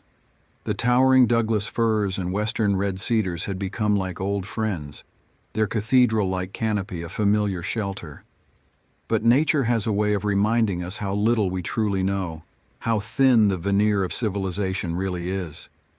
The morning started like any other patrol. My old Chevy pickup, more rust than paint but still reliable, wound its way along the service road. The forest was wearing its typical Pacific Northwest shroud, a fine mist that turned the woods into something from an old fairy tale, where shadows moved of their own accord and distance became difficult to judge. The air carried the usual scents: damp earth, decomposing leaves, the sharp tang of cedar. But there was something else, something that made the hair on the back of my neck stand up. My grandfather would have called it the forest's warning. He taught me that when the woods go quiet in certain ways, it means something is wrong at a fundamental level. The radio crackled to life, Mary's voice cutting through my thoughts. "Isaac, you there?" "Yeah, Mary, I'm here." I kept one hand on the wheel as the truck navigated a particularly rough stretch of road. "Got a report of a missing hiker, last seen near Cedar Creek. Can you check it out?" My stomach tightened slightly. Cedar Creek had a history, though not one you'd find in any official records. My grandmother used to tell stories about that area, speaking in hushed tones about things that hunted there, things that wore familiar shapes but weren't quite right. "On it," I replied, already turning the truck toward the Cedar Creek trailhead. The trail to Cedar Creek winds through some of the oldest growth forest in the region. These trees were ancient when the first European settlers arrived. their massive trunks testament to centuries of survival. As I gathered my gear, first aid kit, flashlight, radio, and my trusted .357 Magnum, I couldn't shake the feeling that something was watching me. The pistol was a source of comfort, though I knew from both training and tradition that not all threats could be stopped with bullets. My grandfather's voice echoed in my memory. "Some things out there are older than metal, grandson. They remember when our weapons were stone and wood." The forest seemed to close in as I moved deeper along the trail. The canopy above grew thicker, turning the morning light into a perpetual twilight. The mist clung to everything, creating halos around the beams of light that managed to penetrate the green ceiling above. After about an hour of hiking, I found the first campsite. It was undisturbed but empty, looking like its occupant had simply vanished in the middle of whatever they were doing. A half-empty coffee cup sat on a log, its contents cold but not yet moldy. A book lay open, its pages damp from the mist. "Mary, I'm at the first site," I reported. "No sign of our hiker, but something feels off." "Copy that, Isaac. Be careful out there." The silence in the forest had deepened, taking on a quality that made my skin crawl. Even the eternal drip of moisture from the canopy seemed muted, as if the forest itself was holding its breath. I continued upstream, following Cedar Creek's winding course. The second campsite hit all my alarm bells. The tent lay in ruins, not torn by animals or weather, but methodically shredded. Personal belongings were scattered in a pattern that suggested purpose rather than random destruction.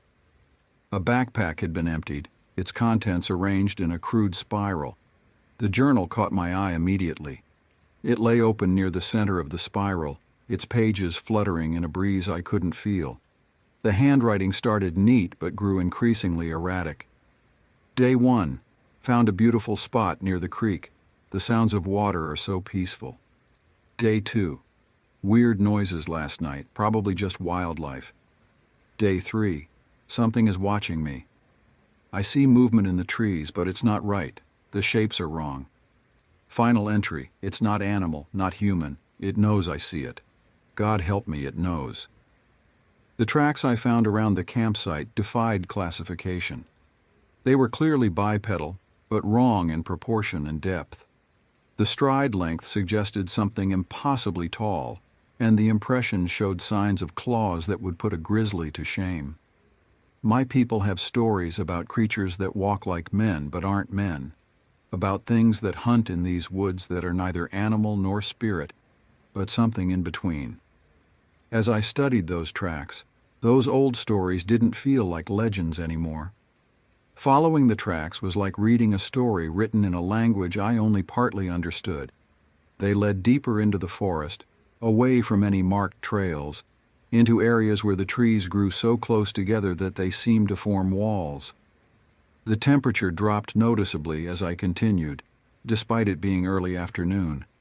The mist thickened, reducing visibility to mere yards. Sounds became distorted, playing tricks with distance and direction. A branch would crack nearby, only to echo as if from far away. The cave entrance appeared suddenly, as if the forest had parted specifically to reveal it. The mouth was roughly oval, about 8 feet high, with odd markings carved into the rock around it. I recognized some of them. They matched petroglyphs I'd seen in sacred sites, warnings about boundaries that shouldn't be crossed. I radioed Mary one last time. Found a cave. Tracks lead inside. Going to check it out. Isaac, wait for backup. But we both knew backup would take hours to arrive, and if the hiker was still alive, they might not have hours. I clicked on my flashlight and drew my pistol, saying a quick prayer my grandfather had taught me, asking the ancestors for protection. The cave air hit me like a physical force, cold, damp, and carrying the sweet metallic stench of old blood. My flashlight beam seemed weak against the absolute darkness, as if the blackness was actively fighting the light. The tunnel narrowed and twisted, forcing me to crouch. The walls were smooth in places, showing signs of deliberate carving rather than natural formation. More petroglyphs appeared, these ones depicting things I wish I hadn't seen. Elongated figures with too many limbs, scenes of hunting that turned my stomach. The chamber I entered opened up suddenly, its ceiling lost in darkness above. The floor was littered with bones, deer, elk, and yes, human. Some were ancient, others terrifyingly fresh. The missing hiker's backpack lay torn open against one wall. The sound came from everywhere and nowhere, a low, wet breathing that made the air vibrate. My flashlight beam caught movement, revealing something that shouldn't exist in any sane world. It was tall, nearly 9 feet at full height, though it remained hunched in an almost reverential pose. Its body was covered in matted fur that seemed to shift between colors in the flashlight beam. The face was the worst part, almost human but stretched and wrong, with a snout full of teeth arranged in concentric circles rather than rows. But it was the eyes that truly revealed its nature, deep, intelligent, and ancient. These weren't the eyes of an animal. They held knowledge, purpose, and a cold hunger that spoke of centuries of hunting. When it moved like liquid shadow, faster than anything that size should be able to move. My first shot caught it in the shoulder, the .357 round hitting with enough force to stagger it momentarily. But it didn't bleed. The wound seemed to absorb the bullet, closing almost immediately. The second shot hit it directly in the head. It dropped, its form seeming to collapse in on itself, dissolving into the darkness. But even as I watched, I couldn't shake the feeling that this wasn't a true death, that something this ancient couldn't be killed so easily. I made my report as factual as possible, focusing on the recovered remains and evidence of predator activity. Some truths don't belong in official documents. The Forest Service closed Cedar Creek for environmental studies, and my people added their own warnings through traditional channels. But the forest has changed. The rangers who patrol that area now report strange sounds, unexplained movements in the trees. Wildlife patterns have shifted, creating a dead zone around the cave that grows larger each season. Even the trees seem different, their growth patterns following geometries that don't quite match natural forms. I still work as a ranger, but I've requested transfers away from Cedar Creek. Some nights, when the mist rolls in thick and the moon is dark, I can still feel those ancient eyes watching. I hear movements in the woods that don't match any known animal, and sometimes, very rarely, I catch glimpses of something tall and wrong moving between the trees. The official reports list the hiker as killed by an unknown predator. The cave has been sealed, marked as unstable and dangerous. But we know, those of us who guard these ancient forests, that some things can't be sealed away, that some hunters are as old as the land itself. My grandfather's stories make more sense now. These forests hold secrets older than human memory, creatures that walk the boundary between the natural and supernatural. They were here long before us, and they'll be here long after we're gone. The Pacific Northwest forests remain beautiful, but now I understand why our ancestors treated them with such reverence and fear. Behind the green cathedral of firs and cedars, beyond the veil of mist and shadow, something ancient still hunts, still watches, still waits. And sometimes, on very quiet nights, when the fog rolls in thick and the moon hides its face, I swear I can hear it breathing, calling, hunting, a reminder that we are not the only ones who claim these woods as home.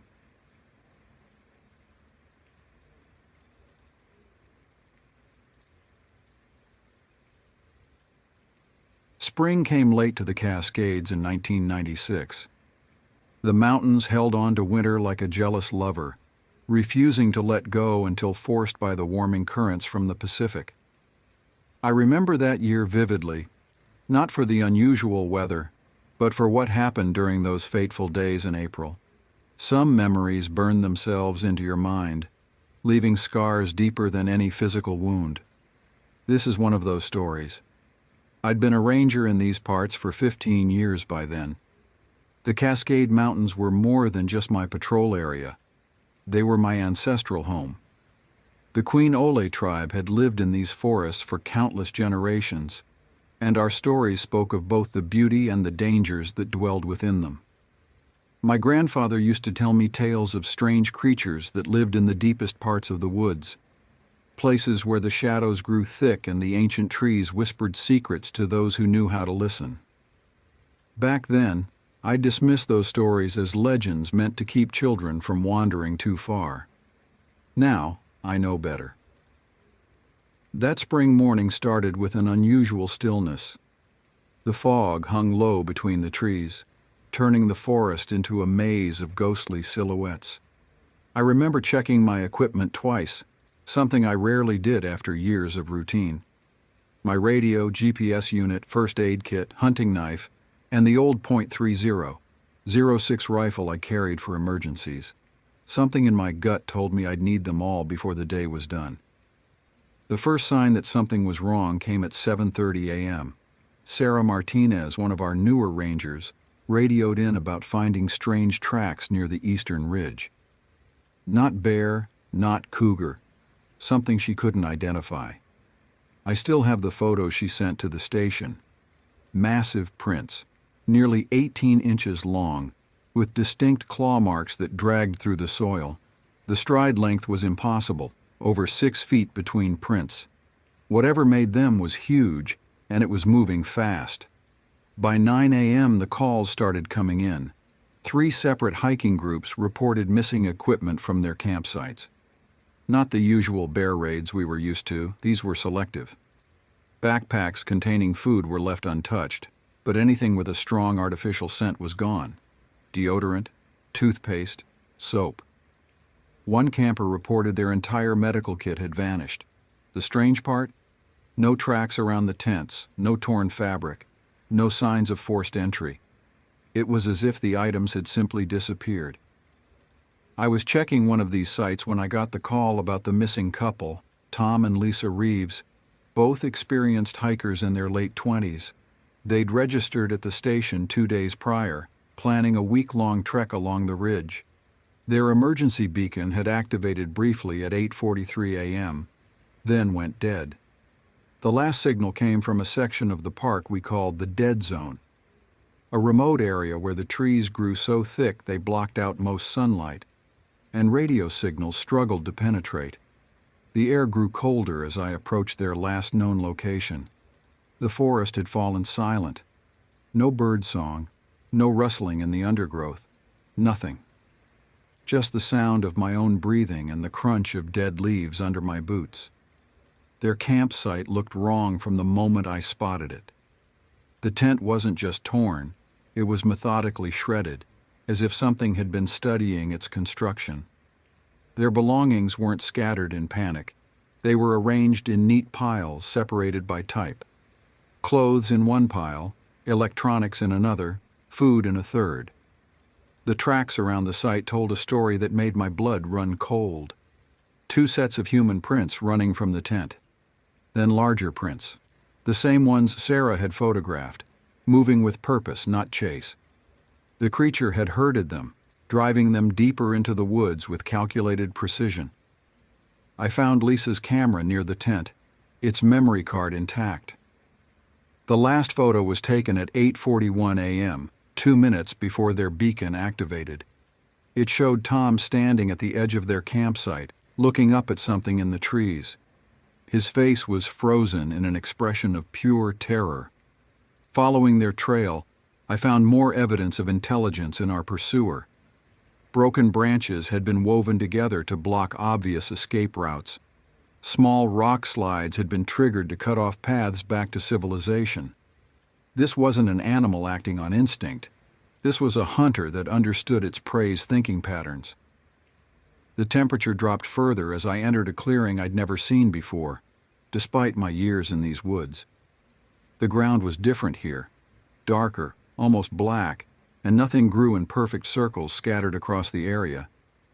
The stench hit me first, a mixture of decay and something chemical, like burning plastic. That's when I saw the bones. Hundreds of them, cleaned and sorted by size. Some were obviously animal remains, but others were unmistakably human. The attack came from above. In all my years of tracking and hunting, nothing had ever gotten the drop on me like that. One moment I was alone, the next I was fighting for my life against something that shouldn't exist. The creature was massive, easily 8 feet tall when standing upright, but it moved with an unnatural fluidity, as if its joints worked in ways that defied anatomy. Its fur was patchy, revealing gray skin underneath that looked almost metallic in the dim light. But its face, that's what haunts my dreams even now. It wasn't quite animal, wasn't quite human. Its eyes held intelligence, curiosity, and most terrifyingly, purpose.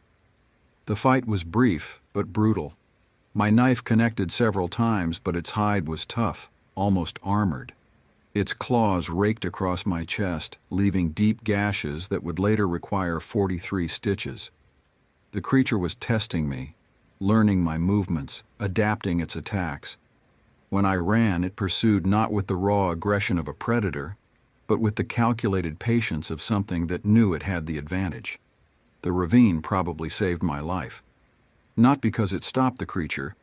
I later found evidence it could have easily jumped the gap, but because it chose not to. It watched me from across the divide, its head tilted in an almost human expression of curiosity. Then it did something I'll never forget. It smiled.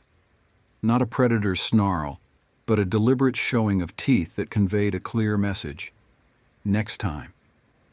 I made it to the old ranger cabin just as the sun was setting. The structure was abandoned in the 70s after several unexplained disappearances in the area.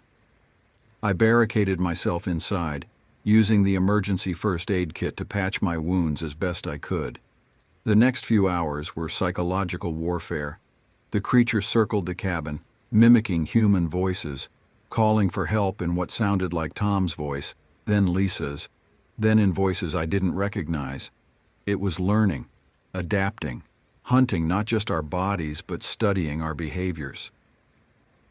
The final confrontation was inevitable. When it crashed through the window, I was ready with the old axe I'd found mounted on the cabin wall. The blade was rusty, but the handle was worn smooth from years of use. The fight was different this time. The creature was more aggressive, more desperate. It had realized I was different from its usual prey. When the axe finally found its mark, burying itself deep in the creature's skull, the look in its eyes wasn't anger or pain, but something closer to recognition. The rescue team arrived at dawn, drawn by my emergency signals. They documented everything: the creature's body, the boneyard, the methodically destroyed campsite. But by the time a full scientific team arrived 3 days later, the creature's remains had decomposed at an impossible rate, leaving behind only a few tissue samples that proved inconclusive. The official report cited a previously unknown species of bear, driven to unusual behavior by environmental pressures. Tom and Lisa's bodies were found 2 weeks later, halfway up a cliff face that would have been impossible for them to climb on their own. Their bodies showed no signs of violence. They had simply stopped breathing, as if they had fallen asleep in the middle of their apparent escape attempt. The medical examiner found trace amounts of an unknown compound in their blood, but the samples degraded before they could be properly analyzed. I retired from the ranger service the following year, but I still live in these mountains. Someone needs to remember, to watch, to warn others when necessary. The official records are sealed, the evidence lost or destroyed, but the forest remembers. And sometimes on cold spring mornings when the fog rolls in thick between the trees, I swear I can hear something moving in the shadows, watching, waiting, learning. Because the most terrifying truth isn't that monsters exist, it's that they're getting smarter.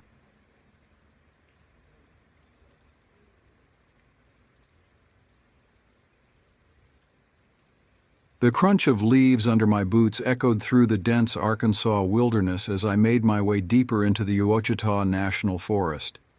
15 years with the United States Forest Service had taught me to trust my instincts, and something felt off about this patrol. My name is Eldon Markham, and I've spent most of my adult life in these woods. The morning had started routinely enough. I'd checked my gear, loaded up my patrol vehicle, and headed out to investigate reports of unusual animal activity in what locals called the Devil's Tract. The name always made me uncomfortable, not because I'm superstitious, but because names like that usually have roots in tragedy. My father, a Vietnam veteran who'd seen his share of horror, taught me everything I knew about survival. Trust your gut, he'd say, but verify with your eyes. Those words echoed in my mind as I noticed the unnatural silence surrounding me. No birdsong, no rustling of small animals in the undergrowth, just the whisper of wind through the trees. The radio at my hip crackled to life, breaking the eerie quiet. "Dispatch to Markham. Come in." The static-laden voice of Rita, our dispatcher, carried an edge of urgency. "Markham here. Go ahead. We've got a missing persons report. Group of 3 hikers last seen entering the Devil's Tract area yesterday afternoon. No contact since then." I pulled out my notebook, jotting down the details as Rita relayed them. "Copy that. Any signs of their intended route?" "They were planning to camp near Boulder Creek. Local sheriff's deputy found their vehicle at the trailhead. I'm about 2 miles from there now. I'll head that way and start a sweep. Be careful, Markham. Something doesn't feel right about this one." I couldn't agree more. The Devil's Tract had seen its share of disappearances over the years, more than could be explained by normal wilderness hazards. Most were written off as accidents or exposure, but those of us who worked these woods knew better. There were patterns that didn't add up, details that didn't make sense. The air grew colder as I approached Boulder Creek, despite the summer heat. My breath came out in visible puffs, like it would on a winter morning. The dense canopy overhead cast strange shadows on the forest floor, creating patterns that seemed to shift and move when viewed from the corner of my eye. The first sign of trouble came in the form of a shredded backpack caught in a thorn bush.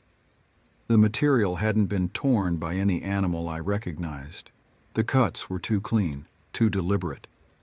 I bagged it for evidence and continued my search, following a trail of disturbed vegetation and occasional blood spots. The campsite appeared suddenly, nestled in a small clearing. What I found there made my blood run cold.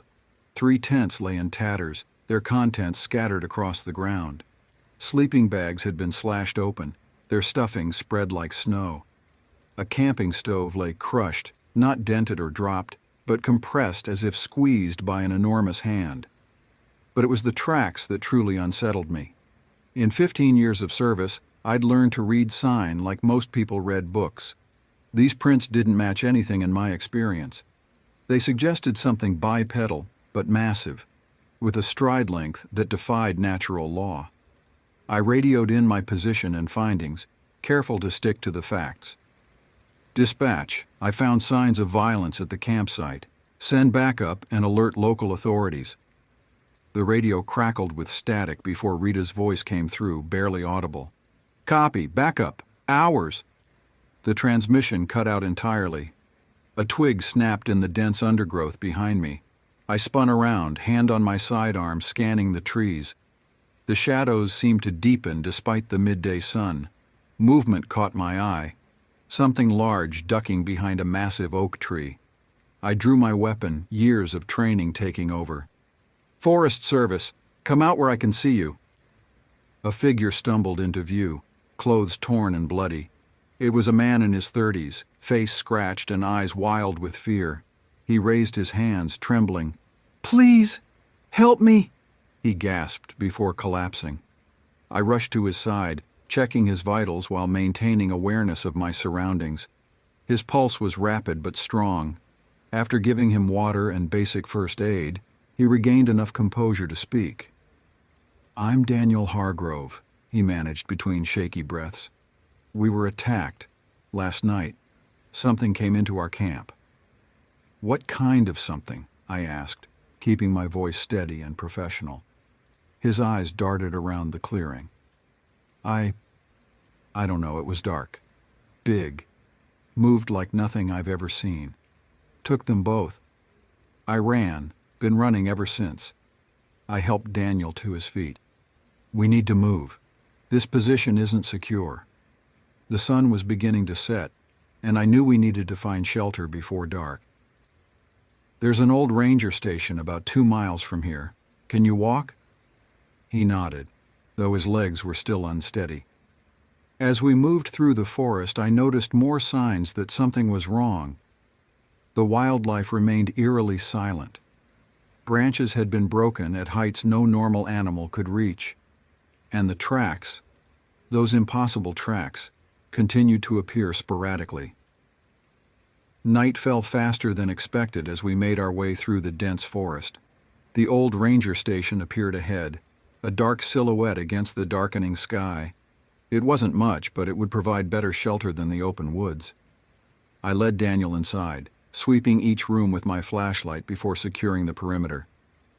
We'll stay here until dawn, I said, checking the windows and doors. Help me barricade these entrances. We worked quickly, pushing old furniture against the doors and covering the windows with whatever we could find. The station had been abandoned for years, but some emergency supplies remained: stale water, first aid supplies, and a few emergency flares. I found an old radio unit and tried to call for help, but only static answered. Daniel sat heavily in a corner, his breathing still unsteady. "What was that thing back there?" he asked, his voice barely above a whisper. "I've been camping all my life. I know what bears look like, what mountain lions sound like. This was different." I checked my ammunition while considering his question.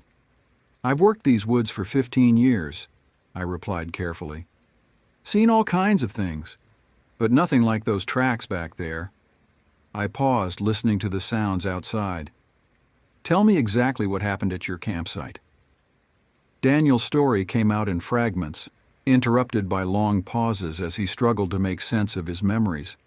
They had set up camp late afternoon. Nothing unusual about the site or their surroundings. After dark, they heard something moving outside their tents. At first they thought it was a bear. "But bears don't walk upright for that long," he said, his voice shaking. "And they don't try to talk to you." That made me look up sharply. "Talk?" It mimicked my friend's voice, called out for help, when he went to look. Daniel's voice broke. It took him so fast. We barely had time to scream. A sound outside interrupted his story, branches breaking, but too high up to be from any normal animal. We both froze, listening intently. Heavy footsteps circled the station, accompanied by a low, rumbling sound that wasn't quite a growl. The creature's footsteps grew closer to the ranger station. I positioned myself near a window, gun ready, while keeping Daniel behind me. Through the broken blinds, I caught glimpses of movement in the moonlight. The thing was massive, its shape somehow wrong in ways that defied explanation. "Keep absolutely still," I whispered to Daniel. Years of training kicked in as I controlled my breathing, steadying my hands. The creature circled the building once more, then suddenly went silent. The quiet was worse than the noise. A scraping sound came from the roof. Dust and debris fell from the ceiling as something heavy moved above us. I motioned for Daniel to move toward the back room, away from the main area. We needed options if things went wrong. The radio suddenly crackled to life, making us both jump. Through the static, I could barely make out Rita's voice. "Markham, respond, search team." The transmission cut off as abruptly as it had started. That's when the creature crashed through the ceiling. I fired 3 rounds in quick succession, the muzzle flash illuminating a nightmare. The thing was easily 8 feet tall, covered in dark, matted fur, but its proportions were all wrong. Its arms were too long, its joints bent at impossible angles, and its face. I forced myself not to look directly at its face. The bullet seemed to have little effect. The creature lunged forward with impossible speed. I dove to the side, pushing Daniel toward the back door. "Run!" I shouted, firing again to keep the thing's attention on me. We burst out of the station into the cold night air. The forest was a maze of shadows, but I knew these woods. I led us toward a steep ravine I'd mapped years ago. No animal would follow us down there. The creature's roar shook the trees behind us. It was gaining ground faster than anything its size should move. I could hear its heavy breathing, smell its rancid odor getting closer. The ravine loomed ahead of us, a black gash in the earth. Without hesitation, I led Daniel down the steep incline, using roots and rocks as handholds. The creature's roars echoed above us, but I knew this terrain. Years of mapping and patrolling these woods had taught me every dangerous curve and hidden path. "There's a cave system ahead," I whispered to Daniel. "We can use it to throw off our scent." The cave entrance was barely visible in the darkness, hidden behind a curtain of vines. I pulled out my backup flashlight and led us inside. The air was damp and cold, smelling of wet stone and decay. Our footsteps echoed off the narrow walls as we ventured deeper. "How do you know about this place?" Daniel asked, his voice barely above a whisper. "Part of my job is knowing every inch of these woods," I replied, keeping my voice low, "including the places most people never see." We moved carefully through the cave system, the beam of my flashlight revealing ancient formations and narrow passages. The sound of dripping water echoed around us, making it impossible to tell if we were being followed. After what felt like hours of navigating the underground maze, we emerged on the other side of the ridge. The pre-dawn light was just beginning to soften the eastern sky.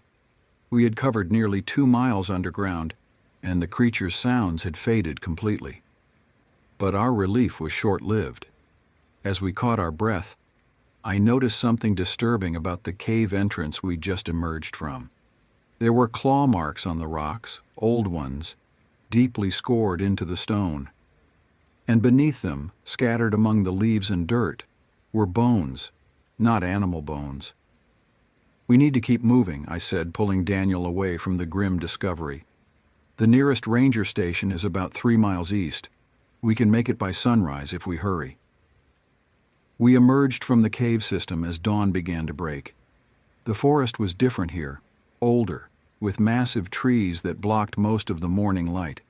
Our clothes were soaked with cave water and sweat, and every muscle ached from the ordeal.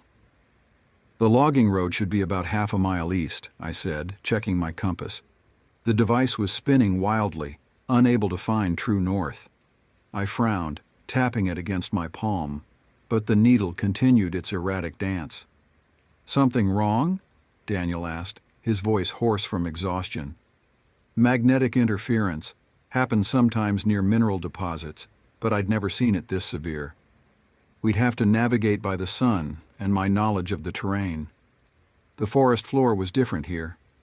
The usual carpet of leaves and pine needles was replaced by bare earth, hard-packed and oddly smooth. There were no signs of small animal life, no droppings, no burrows, not even insects. The silence was absolute. "Look at this," Daniel called softly. He was standing near a massive oak tree, pointing at its trunk. Deep gouges marked the bark, but these weren't like the claw marks we'd seen before. These were deliberate patterns, almost like writing, but in no alphabet I recognized. Similar marks appeared on other trees as we continued east. They seemed to be increasing in frequency, and I noticed they all pointed in the same direction, deeper into the forest, away from our planned route. A distant sound stopped us both in our tracks. It wasn't the creature's roar, but something almost worse, a human voice calling for help. It sounded like a child. "That's impossible," Daniel whispered. "We're miles from any trail." The voice called again, closer this time. It was moving toward us with unnatural speed. I grabbed Daniel's arm and pulled him behind a fallen log. "Whatever you hear," I whispered, "whatever you see, we keep moving east. Understand?" He nodded, his face pale with understanding. The voice called again, this time from directly above us. We looked up slowly. Looking up, we saw nothing but branches swaying in a wind that didn't reach the forest floor. The voice called again, now behind us.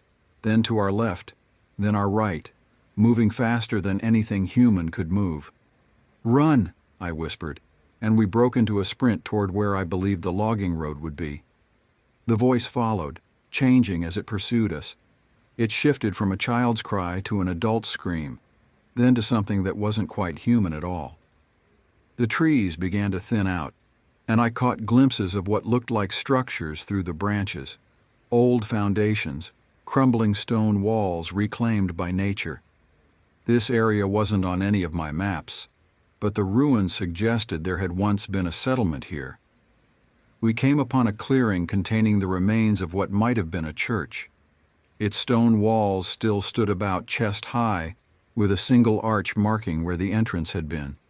Ancient graves dotted the area around it, their headstones worn smooth by time. "We shouldn't be here," Daniel said, his voice shaking. "This feels wrong." He was right.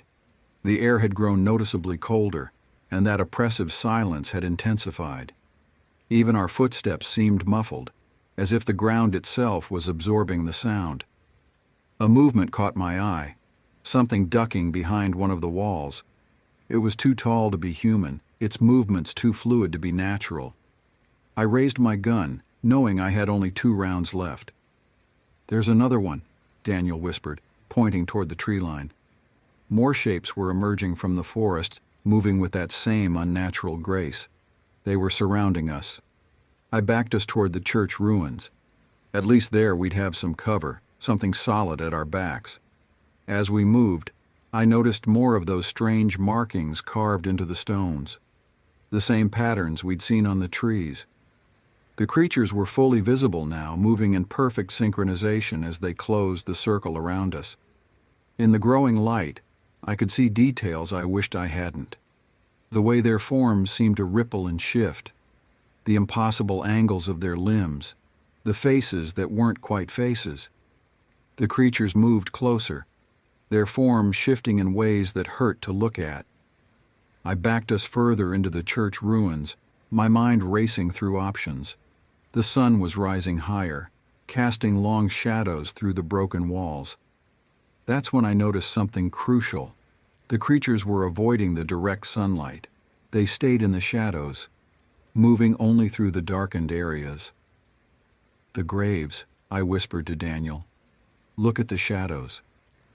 The ancient headstones cast long shadows across the ground, creating a network of darkness that the creatures were using to approach us. But between us and the logging road was a stretch of open ground, fully lit by the morning sun. I checked my watch, 6:47 a.m. The sun would only get higher, eliminating more shadows. If we could hold out, we might have a chance. "When I say run," I breathed, "head straight east. Don't stop. Don't look back." A loud crack echoed through the clearing as one of the creatures tested the edge of a shadow, reaching toward us with an impossibly long limb. The sunlight seemed to make its flesh ripple and distort. My radio suddenly crackled to life, making us all freeze. Through the static, I could hear Rita's voice. "Markham, rescue team, coordinates." The creatures reacted to the sound, pulling back slightly. I used their momentary distraction to make our move. "Run!" We bolted across the open ground, our boots pounding against the hard earth. Behind us, I heard sounds of pursuit, but they were limited to the shadowed areas. We ran straight toward the rising sun, its light now bright enough to be almost blinding. Just as twilight was settling in, my phone rang. It was the client, asking about my ETA. When I told him I was running a bit behind due to taking the long way around, he wasn't happy. "Look, Jeb," he said, his voice tight with frustration. "We need that timber first thing in the morning. If you're not here, we lose a day's work, and that costs us money.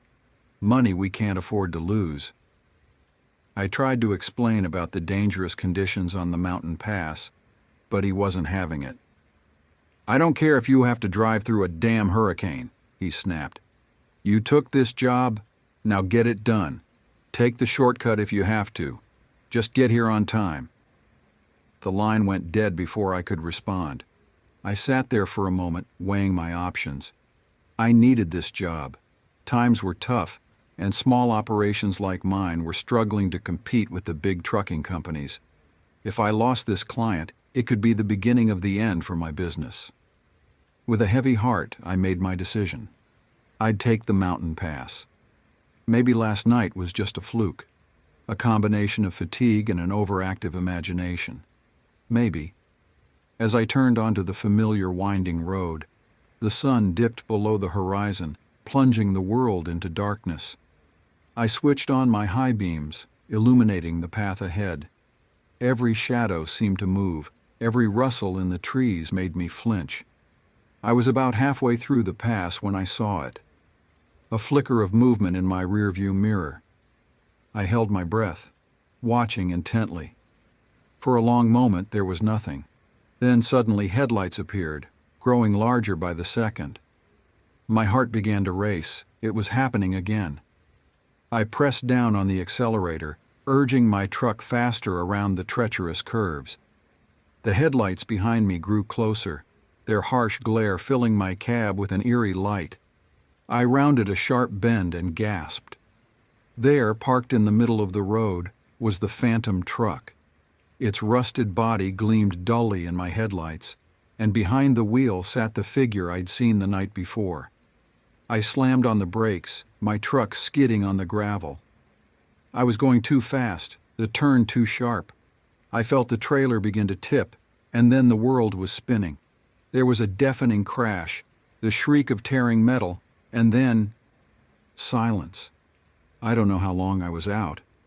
When I came to, I was hanging upside down in my cab, held in place by my seatbelt. Every part of my body ached, and I could taste blood in my mouth. Through the shattered windshield, I could see trees, their branches reaching towards me like gnarled fingers. With shaking hands, I unbuckled my seatbelt, crying out as I fell onto the roof of the cab. I crawled out through the broken window, glass crunching under my hands and knees. As I stumbled to my feet, I surveyed the damage. My truck was a wreck. The trailer had broken free and spilled its load of timber across the road. It was a miracle I was alive. Then I remembered what had caused the crash. I spun around, searching for the phantom truck, but the road was empty. Had I imagined it? Was it all in my head? As if in answer to my unspoken question, I heard the rumble of an engine. From around the bend came the old truck, moving slowly now, almost leisurely. It came to a stop a few yards away from me, and the engine cut out. For a long moment, nothing happened. Then, slowly, the driver's door creaked open. The figure that stepped out was tall, unnaturally so. It moved with a jerky, unnatural gait as it approached me. I wanted to run, to hide, but I was frozen in place. As it drew closer, I could make out more details. The too tight skin, the twisted sneer, and those horrible empty eye sockets. It stopped just a few feet away from me, its head cocked to one side as if studying me. When it spoke, its voice was like gravel being crushed. "You drive recklessly," it said. "You endanger lives." I shook my head, finding my voice at last. "No, I was being chased. You were chasing me." The figure seemed to consider this. "I chase those who need to be taught a lesson, those who value speed over safety, profit over lives." Suddenly I understood. This wasn't some mindless phantom. It was a judge, jury, and executioner for reckless drivers, and in its eyes, or lack thereof, I was guilty. "Please," I begged, "I'm not like that. I was just trying to do my job, to survive." The figure was silent for a long moment. Then, to my surprise, it nodded. "You have been tested," it said, "and you have learned. Remember this night, Jeb Wilcox. Remember the cost of recklessness." With that, it turned and walked back to its truck. As it climbed into the cab, I found the courage to speak again. "Wait. Who are you? What are you?" The figure paused, one foot on the running board. "I am the consequence of a life lived without care for others. I am the price of putting profit before safety.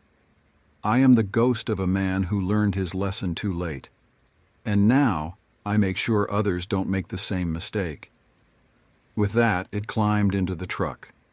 The engine roared to life, and before I could say another word, it was gone, disappearing around the bend as if it had never been there at all.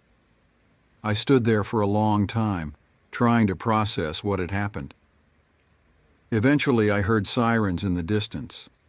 Someone must have reported the crash. As the flashing lights drew closer, I knew I had a decision to make. Would I tell them what really happened? Would anyone believe me if I did? In the end, I kept the truth to myself. I told the police I had swerved to avoid a deer, losing control on the sharp turn. They cited me for reckless driving, and my insurance premiums went through the roof. But I was alive, and I had learned a valuable lesson. I still drive trucks, but now I stick to the main roads. I take my time no matter how much clients complain about deadlines, because I know the truth. Out there on the lonely mountain roads, there's something watching, something waiting for drivers who push too hard, who take unnecessary risks. And if you're not careful, you might just meet the phantom trucker yourself. But take it from me, that's one fare you don't want to pay. Years have passed since that night on the mountain pass. I've told this story a few times, usually late at night at truck stops when the coffees run out and drivers are swapping tails to stay awake. Most don't believe me. They nod and smile, chalking it up to another campfire story meant to spook newbies. But every now and then, I'll see a flicker of recognition in someone's eyes. They'll pull me aside later, voice low, and share their own encounter. Different details, same phantom truck, and I'll know I'm not alone. I often wonder about the phantom trucker. Was he real or just a manifestation of my guilty conscience? A hallucination brought on by stress and fatigue? Or something more? A spirit cursed to roam the highways, teaching harsh lessons to those who need them most? I don't have answers, but I do know this. Every time I get behind the wheel, I remember that night. I remember the consequences of putting speed before safety, profit before lives. And I drive a little more carefully, a little more mindfully. Because out there on the dark, lonely roads, something is watching. And it's got a lesson to teach, whether you're ready to learn it or not.